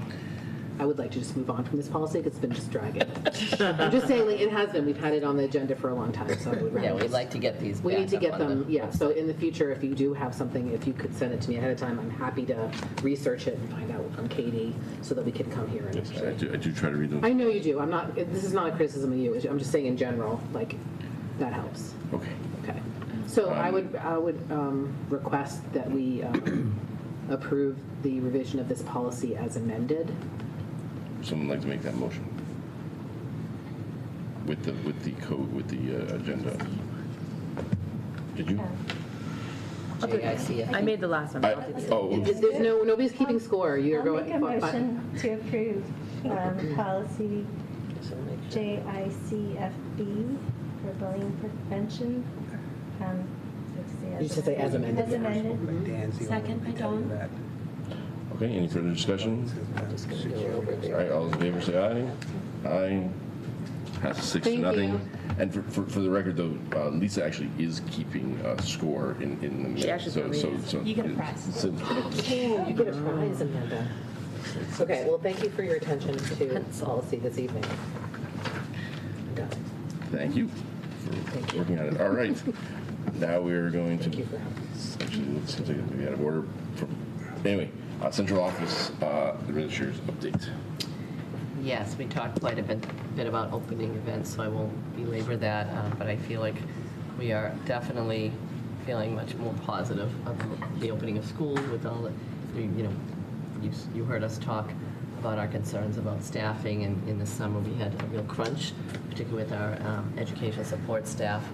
And I was really pleased with the work that we did with our HFT leadership to be able to come up with some strategies to help support and retain our current paraprofessionals so we don't lose them. And then also we put in some things to help encourage new people to come to the district. There's still work to do on our paraprofessional, the collective bargaining agreement, I think, in the future. But what we did was we're starting no one less than step 3, minimum of $19.03 per hour. We did a $500 retention bonus, and we did a $500 referral bonus, which we haven't seen yet, but that could come through the year because that was later in the process. And we still have a few unstaffed positions. I did hear today, I had the numbers backwards, that high school is all set. I think we had 2 at Rams. But please don't quote me, because every time I say that, it keeps changing. And as of today, Mr. Keim did tell me there were 5 at Miller, and I thought there were less. So it just seems like every time I think I've got the numbers, it just keeps switching from building to building. So we do still have a small number open, and that's certainly impactful. But at one point we had 27 openings late in the summer, so we really did a great job marketing and working collectively as a team and onboarding. And then also we put in a new position this summer, because with that turnover, we see our new hires coming in all year versus just the summer. And talking about the training, you mentioned our PD, when they come in, and we can't recapture that PD, that 6 hours has already happened, but at least if we can have them watch that on their own time, and they can catch up on some of that work that they may have missed. But also we started a building liaison at each building, primarily for paraprofessional staff, because that's the group that had more turnover through the year. But they might also support people like building substitutes or someone coming in as a long-term substitute. So that so far seems like it's going to be a really good support. We just had last week Lisa DeLuzio and Jess Beatty met with our new building liaisons and helped them understand what that new role might be, but we're still building it. But I think this is all part of our onboarding, retention, and attracting new clients, new staff to our district as well. So I'm optimistic that we've made some really good strategies move forward, and I think this will be something a good direction to go in the future as well. And did somebody mention to celebrate Holliston next week? Oh, no, Probably should have. Oh, yeah. That was in the back of my mind, because I know that we've got, I think you all mentioned, our students mentioned that we have homecoming on the 22nd, so I will be there to greet our students at homecoming. And then the 23rd, Joni and I both will be at Celebrate Holliston, and I'm actually bringing my grandson this year, so I get to see him. So hopefully it'll be very good. And It's fun. There's fun well, stuff. I remember last year I was by myself walking around, and he was only 1 then, now he's 2, and I remember thinking, oh, next year he might be old enough to come on the bouncy things, and so you might get to meet him if he behaves. Yes, Celebrate Holliston, the 23rd. 23rd, sorry, yes. Yeah. No, but that's the day. Yes, yeah. So. Okay, great. Dr. Bernard? I have nothing. Okay.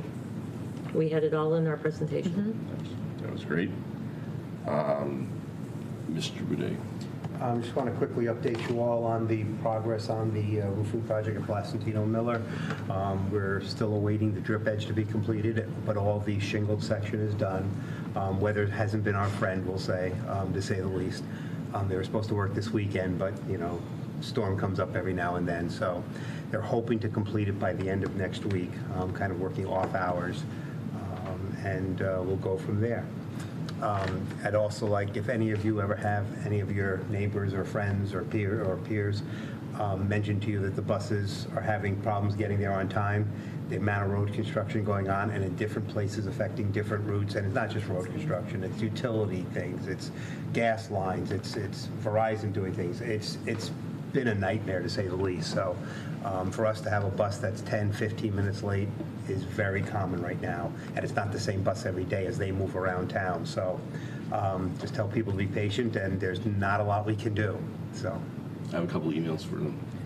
Well, I just told you what to say to them, so it doesn't need to come to me. I won't mention names, but yes. And do you have an update for just the high school community and community as for the wall The bid documents, I believe, have gone out now. We don't have anything in yet that I know of. James, I know, is working on it. So again, when we're ready to go, we'll be ready to go. It's not we're not delaying. We have the money available. It's just a question of getting an appropriate bid in. So. And just to be clear, the funds from ARPA were just allocated in the middle of middle of August. Correct. So it's not Correct. like It's this has a been couple weeks sitting old. there. The news is right. The news is a couple weeks old. So. But that wall is getting fixed, which should mitigate the leaking in that section. And the belief, again, if you need me to go through the way the flashing works on that type of wall, we can. I can talk weep holes all day. No, we don't need that. But in terms of timing, the bids are open until sometime in October, and so we're thinking. Yes, exactly. Okay. I believe they're on the street now, so again, it'll be a couple weeks for it to be out on the street and make a determination. So ideally, we'd like to see it happen before say Thanksgiving type of time frame. So okay. Again, supposedly it's not a long project.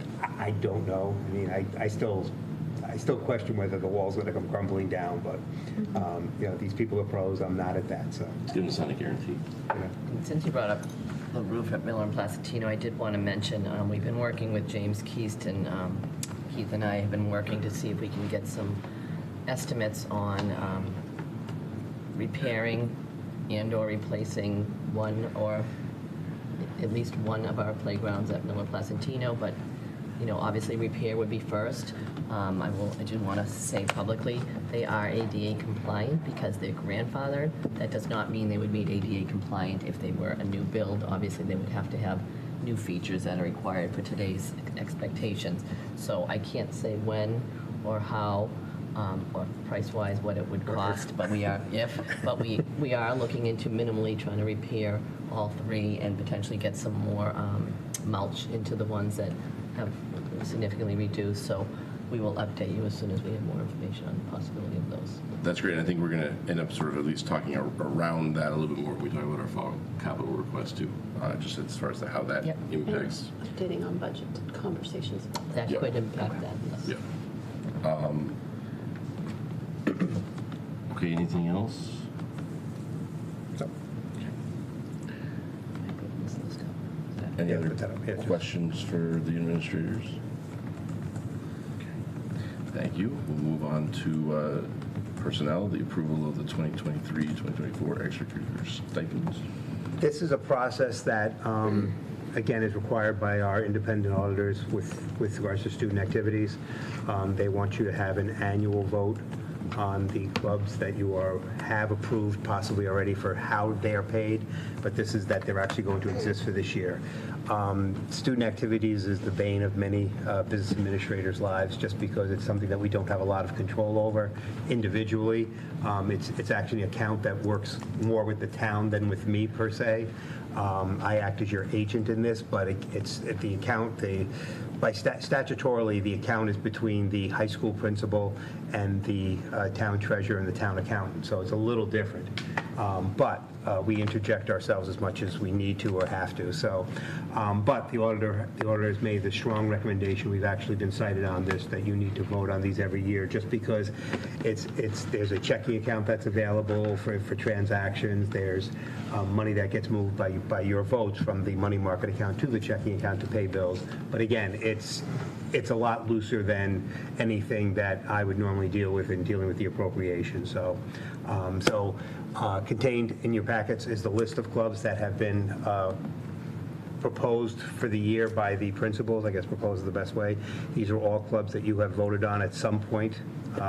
May not be, some of these clubs are older than me, so to say that, well, maybe not older than me, but been here longer than me. How about that? I don't see the horse and buggy clubs. Yes, so if you have any questions about any of these, again, there's nothing that it should either be new or like, what is this? Or again, you voted on this last year, you're voting on it again this year, so. But as part of housekeeping, all the ones that you voted new last year, we will want to get into the collective bargaining agreement next time around and then take out any of the old ones that have not been used in many years because they're just archaic or. Well, again, there's a provision within the contract that they have to be renegotiated after sitting for 3 years, so. So we're voting on this because of the financial implications of paying these stipends? It's also just the auditor recommends it because we have to make sure they're approved annually related to It's that acknowledgement budget. of them because, again, they maintain balances, again, it's not necessarily about the volume of dollars, it's just that it's different. You vote on your appropriation every year, they think you should vote on the existence of these, I should say. But I don't see any It's not a balances. it's not a financial transaction. This is the existence of them. So we're not including what the actual stipends are. This is Correct. You've already voted on those. Those already exist. Yeah. Within the contract. Those are voted on, but the contract, it just sets out how those are determined and can vary if teachers or if Sure. Again, this stipend- is not a budget. This is not a budget discussion. This is literally just an operational thing that it's going to happen. Okay, so let me ask you a high-level question then. Yep. The total cost of the stipends for these clubs that we are about to reauthorize, how does that compare to what we budgeted for stipends? I'd say it's potentially a little over. Not all the clubs have been assigned advisors yet, Okay. so I can't say By for a sure. little, are we talking 2%, 5%? Probably on the order of, say, 7 to 10%, so 7 to 10,000. And part of that is probably related to the fact that we did add a number of new clubs were recommended last year. At the end of the year, yep. You know, we didn't have all that. That weren't included in the budget. I mean, Correct. So I know we voted to add some new clubs last year, but I see 37 here at the high school. When I just cross-referenced it to the 21-24 contract, there were 46. So at some point, 9 went away. Can you tell me about that? Are we voting right now No. to take the 9 away? No, What that happened would to the happen 9? during housekeeping. So some of these are not in those ones in the contract because they were added last year. So the next time. I understand, but if I look at the contract right now, there's 46 and there's 37 here. So 9 went away, plus we added 2 or 3. So what happened to those? Where did we lose clubs? You didn't? Each year, they choose which clubs have the most interest, and the principals base it on the needs of students and who's enrolled in the previous years. So I couldn't tell you last time you had 46. I have no idea when that would have been. And we've never probably had 46. It's just that they have a tendency to linger in the contract, even though they may be, for all intents and purposes, defunct. So, So this is not a vote to take away any clubs? Nope. Is that correct? nope, this is a vote so that these clubs can exist for the 23-24 school year. But if we aren't voting on the club and it is in the contract, then in theory, we're not voting to allow it to exist. This year. For this year. For this year. It doesn't Correct. mean, so one or two things could happen. When we look at it through housekeeping to collective bargaining, we could say this one doesn't even pertain anymore. So we are going to eliminate it I'll give you an permanently. example. But there'd be some other ones that you might say, look, we're going to keep this one in next, we may want to consider that again. But it wasn't. AFS doesn't exist. Right, or VHS. We just have to update this. MSC International does not exist. I still like to watch things on VHS. There's a number of them on here, like the SAD Club, does, you know what I mean? There's a Right. number of them that don't And this- exist. they've 'cause just they never don't, been the removed, whole yeah. thing doesn't exist. Okay, at so all, we have a policy on how to create clubs, right? So if a club is on here but not sort of active and it wanted to sort of It won't be active. But so if they wanted to bring it back, would it sort of immediately fall back under the contract, or would it fall under the new activities clause? It would depend. It depends if we take it out, then they'd have to Right, you don't have to refactor it unless it's been defunct for 3 years. Okay, so the 37 we see before us, even if they're inactive this year, they would They still won't, be. that's what, they won't be. These are 37. These are the ones that we're going to That we fund know this are- year. Correct. Yeah, because that's what the principals The jobs, have interest in. these have been posted, Yeah. but not appointed yet because you all have to vote. Okay, my only other question is, do we have to do this same thing for the extra pay positions related to sports? No, Okay. because the So- finances are handled differently. Because it's handled differently. This is about the unique thing that happens with student activities. Okay. Again, the bane of business administrators' Right, lives is going through student the activities. principals. Okay. But it's worthwhile, so. So like Nature's Classroom is still listed on here and we don't do it anymore. Do you get what I'm saying? Well, we do something. But we're not doing Nature's Classroom, we're not paying $85 per night, which is what it says for chaperone. I'm just saying. So that may have to come out. Yeah, next it'll come go out, around. and it'll come out during the contract negotiation. I'm not going to talk about specifics of the contract negotiation, but, okay, so what Keith, do you need tonight then a An vote? affirmative vote to authorize the list of clubs with which I presented. Would someone like to make that motion? Move to approve the list of clubs and activities for the 2023-24 school year for the high school and the middle school. And is there ones also for Miller. Miller? Oh, there's for all the So schools. there's not, no Placentino, just Miller. As presented. As presented. Is there a second? Is there any further? Can I just ask yeah. one thing? So am I just seeing this wrong? The Miller ones, it's the actual clubs aren't listed in the Rams. Yeah, they are. They're on the front sheet, they're on the first sheet. On the first sheet. Items Scroll down. 38 Oh, through 44. sorry, the tabs, this is, I combined something. This was given to me, I combined something. They're on the first page, yes. Oh, I'm so sorry, yes. Number okay. 38 to And so then 40. it's just on a different sheet with those. those, yeah, And then names correspond. Okay. they shouldn't be. No further discussion Are then. we decreasing any of them at Miller or Rams? I can't answer that. We There used to be added one something at called a fifth Williams. grade play, and I don't see it on here. That's the Sarah Peter left. She left. There's nobody doing it. Wasn't proposed. It's been, several years. Yeah, I don't remember it since I've been here. Okay. I don't remember anything. I mean, they do their performances. I mean, these are really building-based decisions, and they just send them up to us, and then we see if we can fund them before we move forward. Okay. Any other deliberation, comment, questions?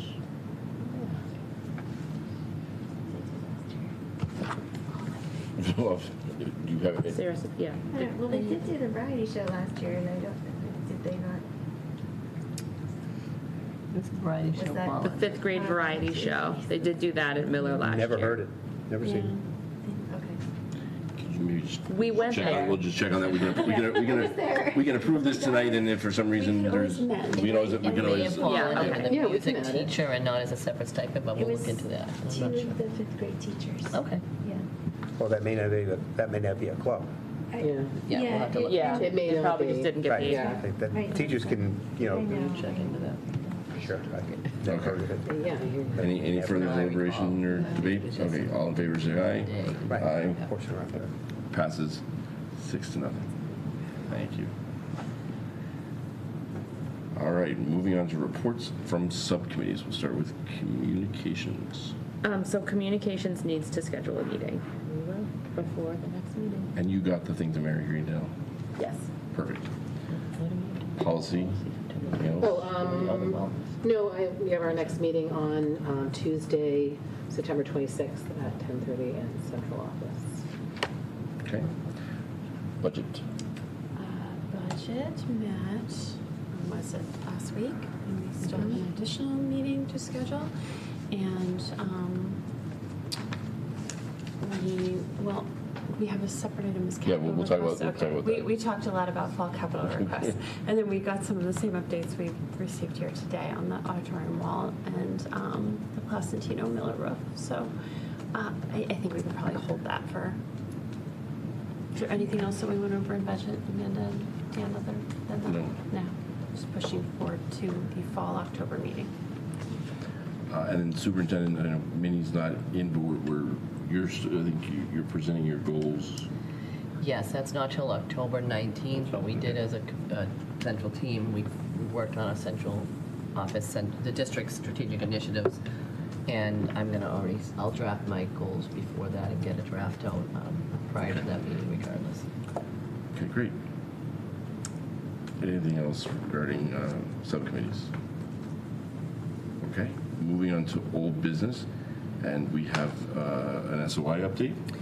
Sure, so as you know, this is our 5th statement of interest for the high school, and we've talked a long time about the decrease in funding and the high cost of buildings, so we've been waiting with bated breath to get any change to happen to our SOI and any movement on it. So we have no movements per se, but we have at least one glimmer of hope here. The MSBA reached out to Mr. Bidet and myself, and they have scheduled a site study. Senior study. Senior study. Hey. So again, I don't want to get people's hopes up, but it is still a positive Is it a good something. sign? It's It is a positive sign. It definitely is. I don't want to make people think that it means but what it does mean is I think there were about 60 applications for building projects, and this is now reducing it down to about 30, I 35, believe, yeah, 35, yeah. So now they'll take, so it's a smaller group now. They'll come out and do a 2-hour site visit with Mr. Bidet, myself, the principal, and James Keys on the town side, and Travis Ahern, the town administrator. And they'll go through much more extensively for a couple of hours, and hopefully that will now move us into a better state to move us closer to a potential feasibility study. But I don't want to mislead people.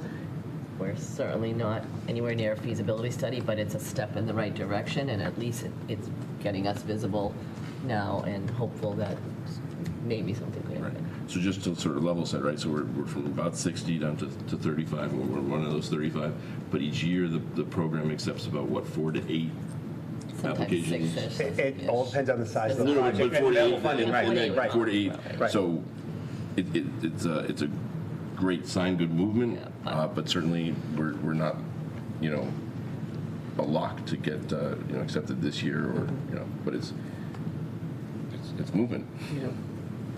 And again, the purpose of this is for them to be able to dig another layer or two deeper with their own eyes and follow up questions and things of that nature, which is why they really do want to keep it as a small group. They said other people can attend, but we don't really want them there. We don't. We didn't say that. They did. I don't know. This is from Yeah. MSBA, and I said, I said, we obviously have a lot of interested, community members, school committee members, members of the board of selectmen. And they said, again, if they want to come, it's fine, but they're in the back of the room, and if they talk, it's only going to slow down the process, and less information is going to get to us. The less information that gets to us, that lowers your chances of success. Right. Yeah. I think the other thing that I want people to understand is, like, the MSBA has they have $1 billion to work with, and as expenses have gone up in terms of construction, that if you wanted to do, say, Keefe Tech in another school, that's going to eat up $600 million of those two schools alone or more, just to build those comprehensive schools. So, they're going to have to make a change and try to figure out whether they can increase that amount, because they've kept it pretty stagnant for the last many years, which is another reason why they got rid of the accelerated repair program, because they needed to be able to fund just to get the schools. So really they're looking at maybe 3 schools that they can accept into the process, and not 6 or 8 or whatever. So it's becoming like...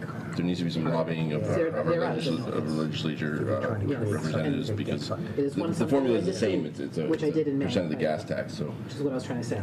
I went to in May. I went and spoke with Senator Phillips' office about this issue. So I just wanted to call that to your attention. I mean, you think more high schools is good for us because we're looking for a high school. It just means less projects. I mean, it's kind of that simple. High school project is usually at least double an elementary school. So, right. What was the new Hopkinton one elementary school? Was it 150 or something like that? It was extensive. And it was a big deal like years ago when the Newton High School That's right. Yeah. broke 100 million. Right. That was like New North was a quarter, and that was like insane at the time, and now that's just like It's a $250,000. Yep. $250,000. Yeah. And Hopkinton was invited back into the process again because they have an enrollment issue. Like they've gotten 500 more students in 5 years, so it's and growing. So And it all depends when you have to do a lot of site work and things of that nature, whether it be acquiring a site or having to set up a site to, handle a school. I mean, it's one of the advantages we might have, which we have, if it was going to be on this site, we have a fairly leveled piece of land. I mean, the things they'd be looking for from the town, my expectation would be things along the lines of how are you going to, because they don't do this, how are you going to handle your wastewater? And things of that nature. So that's, again, with this project, where they're willing to help us with this project, it may, again, there's still going to be a big commitment for the town above, what the MSBA doesn't cover. So I'm interested in the Highland Avenue property, actually. Yeah, we had just one. As I've said to Kate a number of times. Let's not talk about that publicly. Yeah, this project could be potentially 200 million or more, is what, and that's a rough estimate from one person that, we spoke with. But we have to find a way to try to convince them of why our project would be the most viable option, and maybe less expensive than some of the other options that are on their plate too. Right. So let's just be careful about what we comment on as far as sites and locations and things like that. Okay, so moving on to new business. At the budget subcommittee meeting, we had an extensive conversation about to be clear, this is a parks proposal that they're looking into to help solve an issue that we're having with baseballs at the baseball diamond. So Keith, do you want to sort of give a brief overview? Brief. Just so you know, I did put some information on the drive late. I apologize for it, but it's some documents that. I know, top of the drive. Okay. Well. So the high school baseball diamond has been in the same place since 1969. It's always been kind of embedded in the neighborhood, and over the years, foul balls will go around. In addition, the backstop itself is as close to home plate as, I always tell the story, when I was coaching there was one umpire who would lean against the fence and call balls and strikes because it is so close and he felt he had a good enough angle from there. He was an older guy and just wasn't, very energetic. This solution that's being proposed by the Parks Department, both will help us with the backstop area. It won't go back as far as some or even what they would recommend, but it still goes back appreciably more than we are now. And we're hoping that some of the added features of raising a large net much closer to our property line to try to restrict or reduce the number of foul balls that leave our property will help us there as well. So there's a couple of challenges, or a couple of improvements, I should say, that this project will have for us. It'll make the games more playable and annoy our neighbors less. It will never be perfect. Foul balls will still go over the net because you can't get to everything. I mean, foul balls still leave baseball stadiums. So that being said, and I know people suggested we'll change the orientation. Will not work. We'll be hitting foul balls either into the girls' softball field, so you wouldn't be able to play games on the same days, or where the covers are for pumping out the septic tanks at the high school would become much more in the field of play than they are now. So the orientation cannot change, at least there. The only other place that it could go would be putting it near the parking lot, which other people don't like the idea of hitting foul balls onto the track for track people, or having more foul balls into our parking lot. So again, we're limited where we can put things on this campus. And so the impetus of this was some complaints and some damage that was done to a neighboring property, and trying to look for a way to mitigate that, or make good faith efforts to mitigate that. So as we talk about this, just to be clear, this is a parks project. What they need from us is essentially authorization to make some sort of improvements, and then the Parks and the Finance Committee will deal with sort of what the Finance Committee supports, or what the final sort of proposal is. There is a proposal in your packet for $250,000 to a pretty substantial system, but again, that's not what we're really opining on. We're just simply sort of saying, hey, It's not our proposal. It's not our proposal. It would have to be voted on at town. It's our property. We need to allow you to do Parks something. and Rec would make those improvements. Because I was under the impression that there were two options, and this was the more expensive of the two proposals. They only discussed one proposal with us that I Is know. there a second option I don't know of that. I mean, I think initially it was thought that it might come in a lot less expensive, and then the sticker price came in. So I feel like it was the same option, but when they actually went out to bid, it was coming in on the. And the only reason I bring this up for our previous conversation is I was under the impression, my partner is on the Parks and Rec Committee, that's how I know this, that this was the more expensive of the two. And one of the ways in which school committee comes in is that they were discussing with the SOI, do we choose the more expensive option, thinking that if and when our new school comes in, we will still be able to use those fields? Or is it like, and no one knows the answer to this, like, we don't know because we don't know when we're going to get the new high school, but is it worth doing the more expensive option if we're just going to get a new school in 6 years? Or do we think that when we get the new high school, it'll be in the same spot, so it is worth making the more expensive improvement to the baseball field because we'll be using that field for a long time to come. So Keith, is it fair And to? that question is Is it fair, I mean, we don't know unanswerable, where the new footprint would be, what we would, I mean, is there, we can't guarantee that the diamond would be in the spot that it's in. To put it the easiest way possible, if the school was anywhere within a non-grassy area now, the new school was in a non-grassy area, the only possibility might be like kind of where we're sitting now, and I really have not measured anything out to see whether or not it could go. You know, again, I think if we're going to do another high school on this site, it's going to end up being in the parking lot. That's my opinion. It keeps the auditorium in play, it keeps the field house in play. You know, it turns the current student walkway in from the parking lot into a courtyard. So I just, it's the way I see it working. That being said, if that were to happen, I'd have to, and I have not looked at that, I'd have to see whether we've got the appropriate length. A diamond 300 some odd feet out from home plate, enough feet back, et cetera, with a foul ball area that would not take one problem from one place and move it to somewhere else. I just don't know, in all honesty. I will say that if the project did not recommend a new high school, that it did the project was recommended to a renovated high school, that diamond is going to stay on this campus at that location or not exist on this campus at all. There is no place where the building currently is located and the green space that's currently located for a baseball diamond to go. So basically, it's not a foregone conclusion that that diamond would be eliminated were we to get a new or renovated high school. But it's also not a foregone conclusion that it will be there for longer. Exactly. This might be a dumb question, but is any of that piece, could we salvage it and use it in another location if we had to? Would there be an ability for us The to? backstop. Some of it, like some of that backstop? I mean, things like you could uninstall or dig out the telephone poles that are going to hold the netting, and the netting will be portable.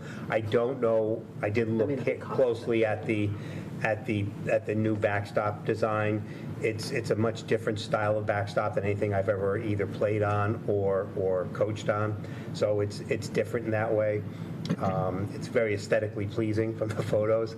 I mean, if there was a cheaper project, it would be not doing the backstop, would be my guess is maybe what the discussion was at Parks.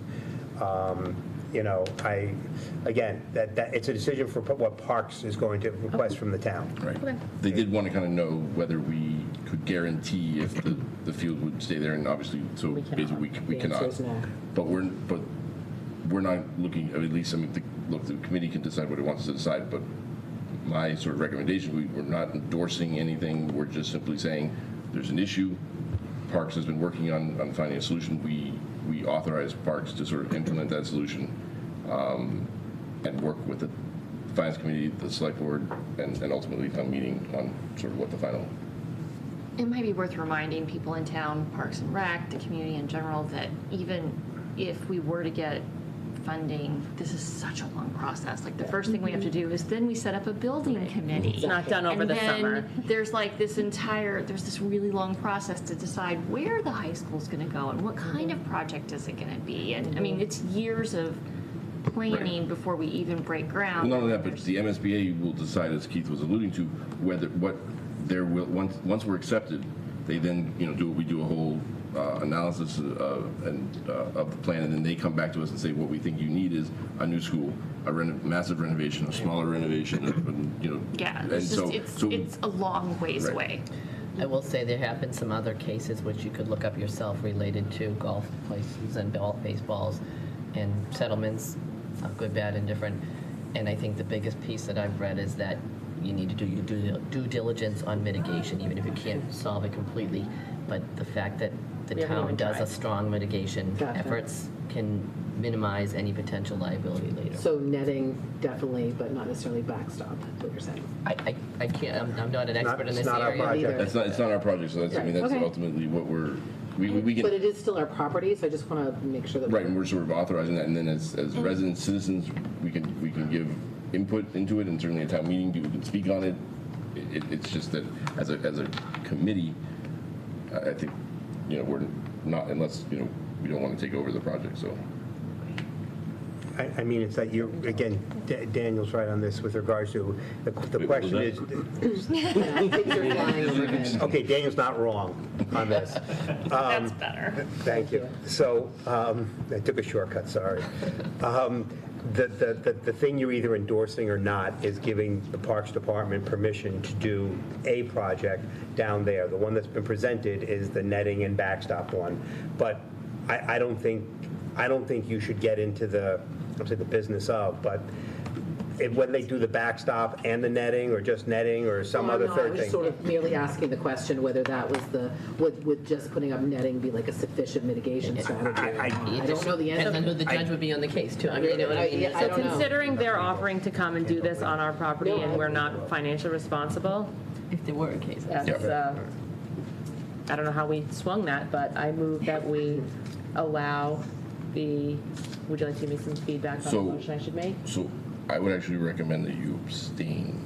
That I personally, That you personally okay, then I will not make a Yeah. motion. If you don't want to, I mean, I No, can't that's force you to, fine. but that would be my I recommendation. have to abstain. Okay, so would someone else like to make a motion? I'll make the motion that we give the green light to That we Parks and Rec. That we authorize the, Authorize Parks and Rec to enter into discussions about the baseball backstop. They're pursuing a town meeting. that the Parks and Rec, pursue options to mitigate, Paul's. To make authorize Parks and Rec alterations. to make improvements and alterations to the baseball field to be presented as a capital project at October town meeting. Is that? Perfect. Moved by Dawn, seconded by Lisa. She decided. Well, she said. Mutiny. No, saying you decided. Okay, are we good with that? Yes. All right. Moving on. All those in favor? Aye. No. I abstain. 501. Great. So now we're going to move on to the fall capital discussion. Would you like to present that, or do you want Keith to present that? We'll have Keith present. Okay. Are we expected to vote on that tonight? Because I didn't get anything about So- capital in my packet. So one of the reasons is just sort of our annual Chromebook request, so it's nothing sort of new.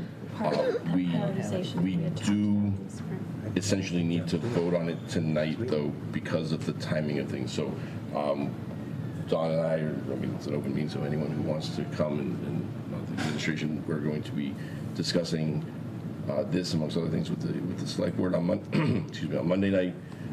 Then the capital subcommittee of the finance committee is meeting Tuesday afternoon. That they may or may not have another meeting, but the finance committee is planning on, or has to make its final recommendations on October 3rd, and our next regular meeting is not until October 5th. So we don't have to vote on this tonight, but then we would need to have an off-schedule meeting. I'm just trying to clarify, we're just voting for Chromebooks. Correct. Okay, that's fine. Well, that would be our recommendation, but we'll let. Question. Did you guys talk about any kind of air conditioning solution? We did, and let's hop back to budget. So we did have parts of the conversation. I think, Keith, you had said at some point there was somewhat of an assessment on mini splits for some portion of the school. A number of years ago, way before the pandemic, we had looked at, just to get a ballpark estimate from one of our vendors of what it would take to do mini splits at Placentino alone. And we were talking in excess of $1 million for Placentino alone. Add that to that 4 times over, you're probably talking $5 or $6 million to do the second floor. This is the second floor now, dude, not the first floor, just the second floor. Just because the room sizes and the capacity are needed. Now, it's also possible some of the prices have come down now, but regardless, you're still looking at a significant retrofit for the space. I know there's rumors that, you've got air ducts in there. Yeah, it's about air handling. It's not about putting air conditioning into it. People say, why don't you do, it was never part of the building project. So I just want to dispel that rumor out there, because I know it's been out there over different times. The school building committee didn't not put air conditioning in. It was never part of the process. The ductwork is there for air handling to make sure we have enough fresh air in schools, which there are requirements for that. The amount of exchanges you must have per hour, et cetera, et cetera. So that's it. This would be doing as a pure add-on. And, truthfully, if you were looking for to do a project such as this, I'm not sure second floor is the exclusive or would be the end of it, in all honesty, because you don't want to create such an inequitable situation, because even if the second floor is cooler, the first floor won't be. I mean, there'll be some, migration of the cold air down. I mean, cold air is heavier than warm air, so that's why it goes down. But it's still not going to be like you air condition the first floor, and so you're going to end up with challenges. The spaces, like we have a new rug in here. This is a carpeted space. Carpeted spaces should have air conditioning. They should not be subject to the whims of the environment. And it's something, as you all know, we've struggled in here over the past 3 or 4 years with at times. It would be a big ask, a big add, and granted, the high school with the piece of the SOI project possibly, at least moving forward a step, that would not be involved in it. The question, because it would make no sense to make that type of investment here. I mean, I still have single pane windows from 1969. Right. So we did discuss some alternatives, and I think Keith is going to look into some of those. That was going to be my next question. Like, is it possible there are other more economical solutions, partial solutions? Is it worth trying to get another quote? Don't do it. I think It's the Ken Shada thing. that we have begun those discussions, and we need to continue on with them about whether it is possible to get some quotes on solutions, like what would it take to have a cafeteria so that people come in and at least have a cool space, or hallways, or I know it's not a begun huge those discussions. I know it's not a long period of time, but it's only going to get worse, and I feel like it's bad. And it's been bad for years. The challenge is that if you think back to, again, when Placentino was designed in the 1995, 1996 timeframe, while global warming was occurring, it wasn't with the speed that it is now or the impact that it is now. I mean, it is totally different. The way we are now. It is totally different. Back in those days, you had 4, 5, 6 warm days a year. You adapted and adjusted. I'm sorry, you just did. Yeah. It is more of a challenge now. There's no question about it, and it is much worse now. I mean, look at today now. Granted, it's still mid-September, but it's 75 degrees and overcast today. I mean, it's and a tropical storm's going to kick our tail maybe a little bit on Saturday. So, it's just different, and I don't disagree with you at all. It's just, it's both a big ask and a big change, and we weren't designed for this, as our Finance Committee chair wants us to do is dig a big hole in the ground and move some air around. I do think it's something we need to get some serious research done soon, though, because we're not building a new Placentino or a new Rams or a new Miller anytime in the next decade and a half. We'll venture together. And global Could be Miller, and the temperatures are going to get a lot, we're going to have more days that are really, and it's not just a little uncomfortable. I feel like it's unsafe, potentially. It is downright hot. I mean, the alternatives, some peers of mine, we had gotten together at the annual institute this year in May, and people were floating out, crazy thoughts, and as we were wont to do at times. And somebody said, what if we started to go to school at night? And it's just because, again, it's cooler. It's true. And it's crazy, but it's, because, the parent would need to be still home then during the day. It's like, what do you do? But it's like, these are the types of things. Can you imagine? Imagine nighttime? I'm glad the press doesn't cover us anymore, because I'd be on the front page of the Flow after that one. Holliston has not been in the press at all the last couple of days. But I do think, I think this is the year where we need to really try to get some good information so that we can start thinking, because we're almost out of the woods for this particular season. So I think the takeaway is that we recognize it, and that the budget subcommittee is at least we started sort of those conversations to see. Obviously, nothing we won't need it for. But we're talking millions. Could we maybe could you update the rest? Could the budget subcommittee maybe try to update the rest of the committee, say in December or January? I think end of October, November is a reasonable time frame to get back on. And there's a teacher and parent who reached out to me and contacted our state representative's office. Apparently, there's some competitive grants for things that is new to this budget. Different opportunities to look into. We can certainly ask more questions. And I'm not suggesting this idea either. I'm just telling you one that's been brought to my attention is that some districts have actually eliminated a number of the holidays that aren't Or separate federal. vacation.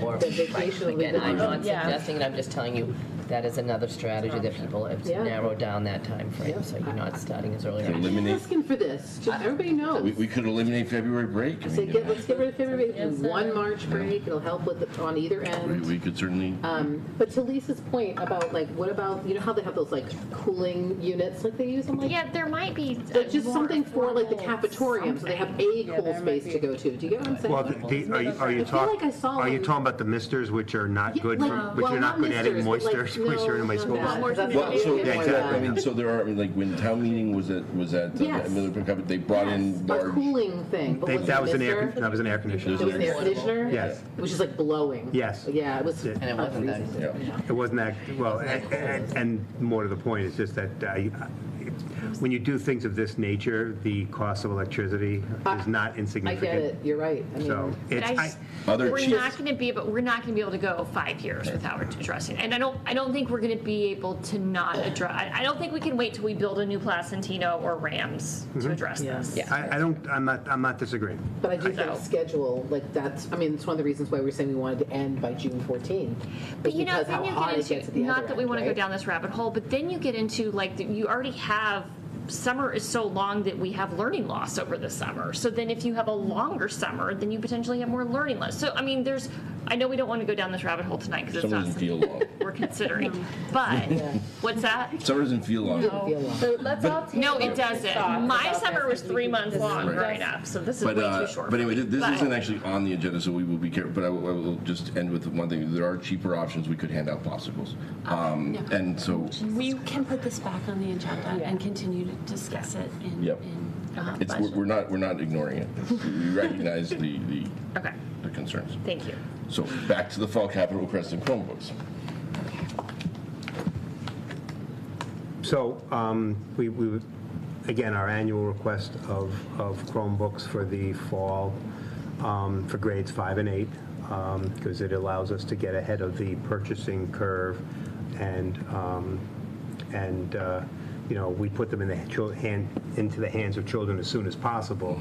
They keep them, you know, the 5th graders would keep it through their 8th grade year. The 8th graders would keep it through their 12th grade year, and then we recycle the remaining ones back to our other grades, 3 and 4. And so that request was as of May, or sorry, as of June, when you sent us a memo, part of our ARPA request. And we had to pull it from the ARPA request because the auditorium wall, not the actual auditorium, but the auditorium building wall came in higher. It started in ESSER 3. It's moved to ARPA. And the question is now, where do we want it to go? Right. Well, not we, where do you want it to go? Not you personally, the royal you. Correct. And in addition, we know that there's some other additional capital costs coming, they've had, Dr. Kuska referenced the playground and needed repair or work on Placentino, but additional playgrounds as well. So that's kind of come into all of this. I know we started this discussion about the 5th and 8th grade Chromebooks back in the spring, but we're just kind of trying to map out for you how they got moved from pot to pot. And where the playgrounds are and the difficulty that we've had getting quotes, getting information, it just seemed it's a project that may be easier to handle through other funds rather than sort of a town meeting appropriation. Right. Because I think there may be some conversations we want to have, sort of as what our vision is for playgrounds, how much of it we want to replace, what the ramifications of that are. Would it be eligible for CPC funds as well? Just as So Miller was. what we've been told is that CPC historically, and this was part of the baseball diamond conversation, is that the CPC has been reticent to approve funds for school projects. They approved it for the Miller project, playground project. Yes, they did. I don't remember. The small component, though. Yes, A component, but still. not the bulk of it. So we will certainly seek all funding We have some opportunities, but- potential other ideas that we're looking into as Okay. well, but I don't want to share those yet until we figure out what. No, I just was just throwing that out there as Right. it should be something to consider, though. But at the same time, we feel like we need to meet the Playgrounds are needs of available the to everybody. Chromebooks and where they fit into our school. So that's why they are part of this fall capital request. And again, things that we've discovered over even the short time trying to figure out what to do about the playground situation is, in general, elementary schools don't have 2 playgrounds, they have 1. Ours is split because, again, our campus is challenged at Placentino and Miller for space, and how to work with that. I mean, the larger space we have is already dedicated to a baseball and a softball field, so we don't have that space available to us. So it's, truthfully, this week, Jamie Slaney and I walked the island where the bus loop is, and talked about how much square footage is there. That could we level that off and put the playground in there and figure out how to maneuver children safely in and out of there. But that it's it may be a large enough space to combine the playgrounds. They've done it. So it's like we're thinking of planning on. I like that idea. Needham has done that with their new school on Central Ave. But then I also and one feel in Newton as well. It feels like then with safe campuses trying to minimize having too many. No, I know. There's They, so many they different redid the factors, they redid the parking lot in order to accommodate it, but it's still in the front rather than on the side and back. There's, I'd like to say there's 1,000 options. There's like 3 options, but we just don't know which is feasible, which is affordable, which is, it makes sense for children, truthfully. Right. So I think we should limit conversation on as far as the playgrounds go. It is not on the agenda, but just to say, so we say the reason why budget subcommittee is recommending we request Chromebooks from from fall town meeting this year is to give us flexibility to have that conversation about the playgrounds and figure out the best solution outside of the town schedule. And so the motion, if everyone agrees, would be to request $150,000 for 5th and 8th grade Chromebooks as the school's fall capital request. Do you need to make the motion for that? Yes. Okay. I would like to make a motion to approve $150,000 for Chromebooks for the 5th and 8th grade in the fall capital request for 2023-24 school year. Second by Dawn. Okay. Any further questions? Okay. All those in favor say aye. Aye. Okay. That passes. If you could, Keith, if you could send Travis some blurb that he perfect. No, but he wants. I think he wants a little something. Well, he wanted something tonight so we could have it for the meeting on Tuesday. Right. As long as you get him what he wants. Yep. That's fine. Yep. Okay, so I put a couple of things on here just to kind of start having conversations about. So the first was, do we want to start setting some sort of regular office hours and having either a schedule or sign? I mean, we can obviously do some of this planning of it offline, but sort of more the question is, do we want to try to have some additional community engagement? They could be, at a coffee shop. They could be Zoom. I think yes, and I'm happy to sort of take that on as part of communications under that umbrella. It will probably have to not be like in the past when we've done ones during budget season, like a whole group of like, this is 2 dates on Zoom, 2 dates at Coffee Haven, 2 dates at Casey's. I think that's too much to do more than once a year, but maybe we could do like September is at Casey's, October is a Zoom, November is a Coffee Haven or something like that. Oh yeah, I was thinking just one thing a month, not like a whole sort of blast. Yeah, no. And then obviously 2 to 3 people at most. Right. Yeah, thank you. It's a good idea. And then we'll send it out there, and then at least people can have an opportunity to engage with us if they have questions. Okay, and then so this was something we had sort of discussing, but I thought we put it on here. It is, I think, a policy of ours to have annual goals for the school committee. This is just sort of starting the conversation how we want to go about sort of doing this, if we want to go about doing this. So throwing that open. So there's some blueprint for this somewhere, right, through MASC. I mean, we've done this a couple of times years ago. Yeah. We used to do it during the summer. Yeah. Okay. So why don't we start with at least looking at some of the blueprints are out there and then kind of going from there? Because I can't even remember how we did this now. Well, we typically did a summer workshop, and then we would actually initiate the goals from there. Yeah, and then what else did we do though? Like, I don't think we ever really followed up, like to measure. Well, I think part of that was setting up things like what are we going to do for subcommittees? Do you remember we would talk about like who wants to be doing certain subcommittees, and that was part of like the whole discussion about subcommittees, liaisons, and goals. My memory's gone. MASC has a whole thing where the school committee should set goals that align with the strategic plan and strategic vision of the district. Right. I don't, we don't necessarily have to follow those. We don't have to follow that exactly, but obviously we wouldn't want to have goals that were opposed to the strategic plan. Would someone be interested in sort of spearheading that? Do you want it to go through? I mean, a subcommittee. We could. Or do everyone just sort of want to email me a list of things that they would like to potentially talk about, have goals, and we can put it on next meeting's agenda and discuss. Could we look at what some of how you did this in the past? Maybe if someone has access to that old, it's kind of a template or ideas, things that you had, and then have a little bit of time to think about it, meaning like before, in advance of our October 5th meeting, someone who has access to what we used to do can kind of put something together, and then probably by the end of October we could come up with some of our own goals. Does that sound fair?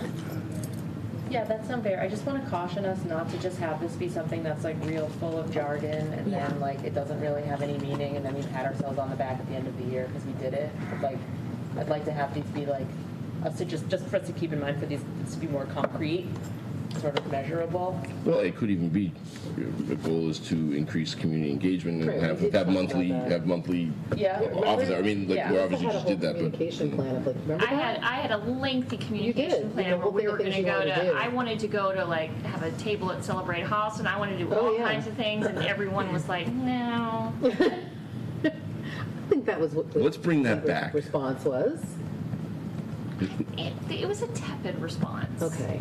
It was a tepid response. Yeah. I had like. I don't know that it was. I'm giving you a really strong go get 'em. It was very comprehensive, and you were I talking did about a your plan. comprehensive You did. communication. I remember. I appreciated it. It was probably 5 or 6 pages long. Can you I send think that to that me? it might have been I can try to I think find some it. people thought it was a lot on top of what we were already doing at the time. At the time. That's what I'm saying. Do we also do this component? We have another policy, self-evaluation of school committee performance, where we are to periodically establish these realistic objectives and relate committee procedures and relationships. And then annually we should measure our performance against the objectives. Do we ever do self-performance? Like, do we do evaluations We have against done those objectives? self-evaluations, So can I ask that maybe the two of you dig back through those emails and see if we can find the evaluations that tied to those objectives too? And then once we've had a chance to look this over, maybe I just found a really fun, like 40-question survey that from it. somebody We could read did. through it. Would a good target be our end of October meeting? Right, we have 2 meetings in October. With the 5th and the 19th.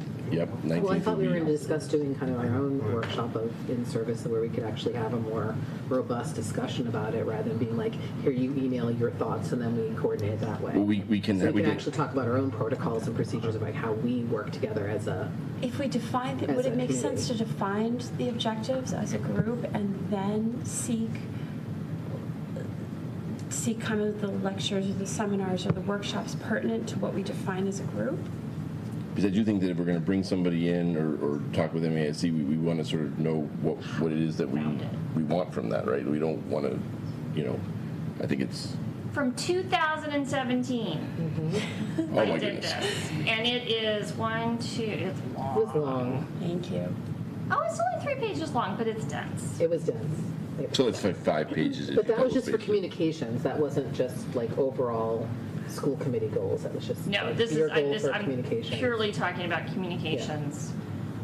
Those like, oh yeah, you guys are gonna love this. Yeah, will you send that? I'll send this to everybody.